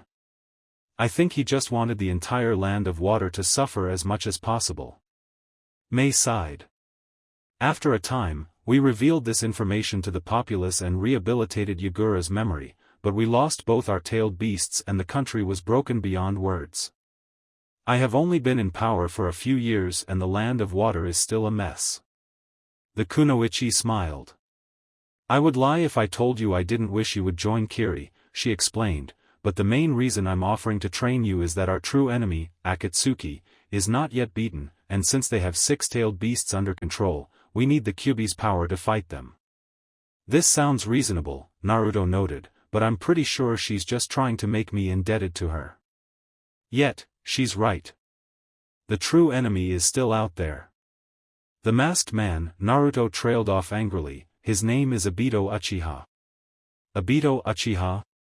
Mei raised an eyebrow. Who is that? I fought him in Amigakure, but he had lost his mask at that time, Naruto explained, clenching his jaw. A friend of mine identified him as Obito Uchiha during the battle. He was a former student of the Yondaime Hokage, who was believed to have been killed in action during the last Shinobi World War. As it turned out, not only did he survive, but he was the one who unleashed the Kyuubi on Konoha years ago. I think the technique he used to control the fox was the same he used to control Yagura. The more he talked, the more Mei frowned. You fought him in aim. Does it mean he died fighting the Kyuubi? No, Naruto said, remembering this fateful moment. The Kyuubi tried to kill him with a tailed beast bomb, but he managed to teleport away seconds before the projectile hit him, alongside a hostage. He's still plotting somewhere. Mei narrowed her eyes. I see, she said, one more thing we Kage will have to discuss at our summit. A Kage summit is about to be held? Naruto guessed. I guess it makes sense, after everything that happened. In 2 weeks, we shall hold a Kage summit in the land of iron, Mei said. I hope the threat of Akatsuki will be too great to ignore and enough to unite the shinobi nations. With luck, we will solve the land of rain's issue peacefully. Naruto considered the situation for several seconds. This might be my only chance not to be branded as an international criminal. So it would be best if I hide until the summit is over. With luck, Tsunade will be able to convince everyone I shouldn't be executed, or at least that I should get a fair trial. If Akatsuki doesn't find me first. How many people are aware of this summit? Right now, only Kage and their closest advisors, but it will be made public soon. The kunoichi instantly guessed his thoughts. You think Akatsuki will try something? They lost their main stronghold, their leadership is in shambles, and if this summit goes well, the shinobi nations will unite to hunt them down, Naruto explained. There is no way they won't try to sabotage it. Good, Mei said, much to Naruto's amazement. Think about it. By forcing Akatsuki into a corner, we have the upper hand. Baiting them into revealing themselves and making a mistake? Naruto narrowed his eyes. Killing myself would be like letting everyone down, the blonde thought. I would let Akatsuki get away with everything. Obito will be free to continue threatening Konoha. He's so full of hatred he will never stop harming people, with or without the Kyuubi. He would never stop threatening Naruto's loved ones, even if the blonde was dead. Naruto came to a clear revelation. Dying would be the coward's way out, he realized. I can't die. Not when Akatsuki is still out there. I can't bring the people I killed back, but at least I can prevent Akatsuki from causing more damage. I will destroy this organization, or I'll die trying. We will need you. Mei locked eyes with him. You need to master the Kyuubi's power to have a chance against this Obito, or any of the main members of Akatsuki. Naruto brought the teacup to his lips, without ever breaking eye contact with the Mizukage. No, he said, I won't ever use that power again. This power is inside you, Naruto, Mei countered, you were born with it. It might be dangerous, but you cannot deny it will be useful. And if I lose control once more, he snapped. I won't let it in. I won't let it in ever again. What if Yagura's miraculous technique doesn't work? You said it yourself, the nine-tailed fox is a natural disaster, and the best a Jinchuriki can do is hold it off. And that's what Jinchuriki were supposed to do, before they were turned into weapons of war. He glanced at Apophis and petted the snake's head. I never wanted this power, Naruto said, while finishing his teacup. Truth to be told, it's more trouble than it is worth. And the one time I fully accepted it, the one time I let the Kyuubi take a foothold in me, thousands died, and I almost killed one of my best friends. So no, I won't let the Nine-Tails get out of its seal ever again. Mei raised an eyebrow, doubtful, but moved past this subject. So what are you going to do? I'm going to destroy Obito and Akatsuki. To Naruto, it wasn't a boast, but a promise. I don't know how I'm going to do it yet, but I will. Then I'll face whatever punishment awaits me. Mei Terumi smiled. Well, you sure are an interesting boy. We are doomed. Are you kidding? This was wonderful. Deidara's hologram smirked. If only I had been there to see it. A blast that destroyed an entire city. Such a masterpiece. Kakuzu snorted. He had sent a telepathic message through Akatsuki's rings to the remaining members, hoping to get an answer, and only this clown had responded. Since Konan, Itachi, Kisame and Pain do not answer to calls, then I assume they got killed in the blast, he grunted. This is so fucked up. It hadn't taken long for the news to spread like a wildfire. The Kyuubi's Jinchuriki had transformed in the middle of AIM, before razing the city, killing the near totality of its inhabitants. Due to the strategic importance of the now disorganized Land of Rain, the great nations had officially announced a Hokage summit to discuss what to do and find out how the Kyuubi Jinchuriki ended up there in the first place. The great nations won't take long to discover Akatsuki had kidnapped their Jinchuriki. Kakuzu spoke, our secrets are out. So what do we do? The bomber asked. We hide and do our best to be forgotten, Kakuzu snorted. With luck, they will be more preoccupied by the disappearance of the Jinchuriki to try hunting us down. Silly Kakuzu, a new voice cut in, we haven't lost yet. Kakuzu frowned, as a third hologram appeared in front of him. Toby had changed his attire, trading his usual dark attire for purple robes. His spiraled mask had been replaced by a white one in the form of the Sharingan, the same dojutsu he was wielding inside the right eye's socket. In the left one, there was nothing but darkness. Toby? Deidara blinked, and for once, seemed genuinely happy.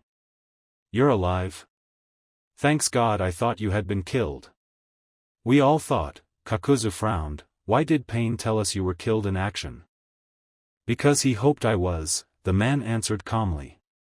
How odd I ended up outliving him. By the way, how many of us are still alive? The three of us, for sure, Deidara began, before scratching his head's back. Wait, does Haiden count? No, Kakuzu said calmly. Then just the three of us. I saw Konan being killed by Jiraiya, when he tried to break Naruto out of Pain's jails, Toby lied through his teeth. Pain would have contacted us by now if he had survived. As for Itachi and Kisame, they betrayed Akatsuki for the Shinobi nations. Deidara chuckled, before realizing Toby was serious.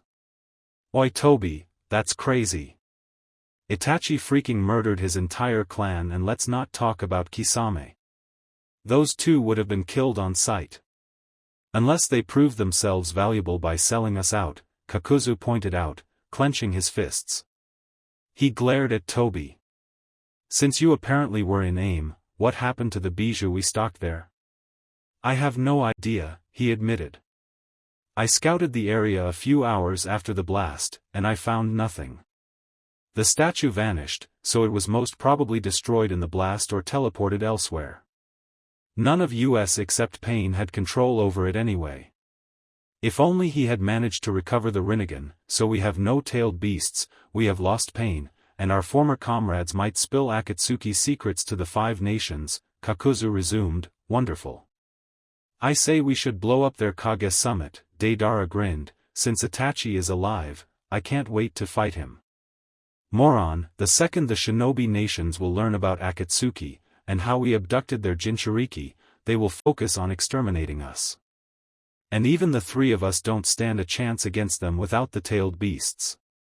True, direct confrontation would be suicide, Toby chuckled, how fortunate we ninja never fight fair. Both Kakuzu and Deidara observed him in silence, and the masked man continued. I have a plan, he explained, a plan to take over the world. And with your help, I can make it work. Kakuzu snorted, unconvinced. Yeah right, when Pain was gathering the Jinchuriki, I was aware there was a slim, yet possible, chance our main plan would fail, either due to circumstances or because our enemies got lucky, Toby explained, since I'm a prudent person, I've kept an ace in the hole. A backup plan for world domination without needing the tailed beasts, or even Pain. Toby, you've been planning behind Pain's back. Deidara frowned. Hell, since when are you smart?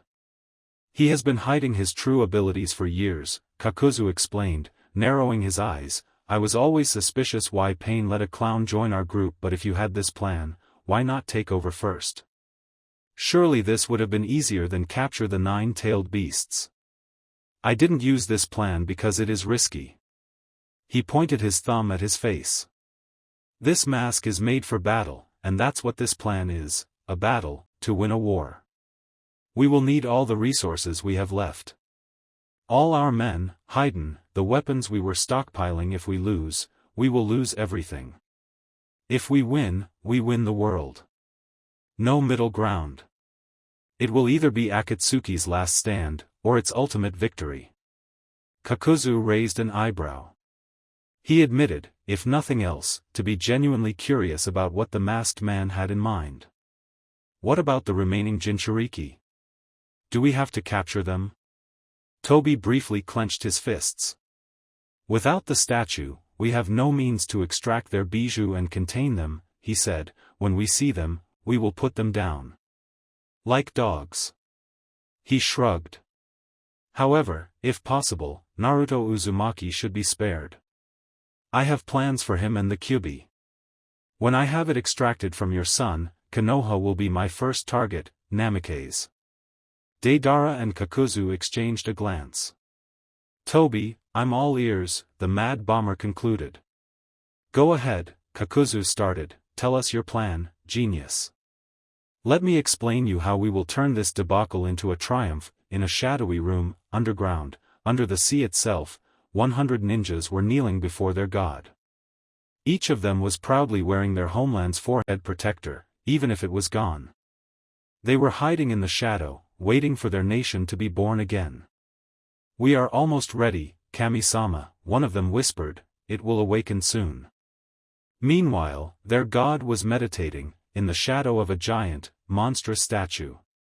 The same statue that shielded him and his personal guard from the fire that devastated their home. They were the last Aim-Nins. A cycle. The Aim-Nin raised an eyebrow. Kami-sama? This is a cycle, the man explained, his eyes opening, revealing the Rinnegan, an endless cycle of death and revenge.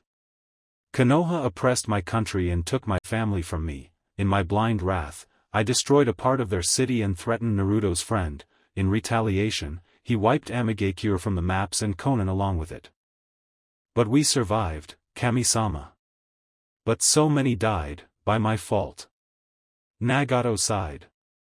The spiral of death, I can see it grow stronger every day. The destruction of Amigakure will spark the Fourth Shinobi War. Our world shall know war once again. This is inevitable. The Shinobi world will grow more merciless as it refines itself. A world built upon hate. He clenched his fists. But not if I move first. His soldiers listened in silence. With the power of the tailed beasts, I shall become the new sage of the six paths, he declared. Uzumaki will rise again, and from it, I will pass my judgment upon mankind, as my forefathers wished. And from the ashes of the old world, I will build a peaceful, beautiful one. So stand up, my chosen. Nagato declared. For Yuzu's greatest weapon lives again. Thank you for watching. I hope you enjoyed it. Make sure to like and subscribe, and don't forget to share this video with your friends. If you want early updates, check out Patreon. This is Fox Sage, and I'm signing off.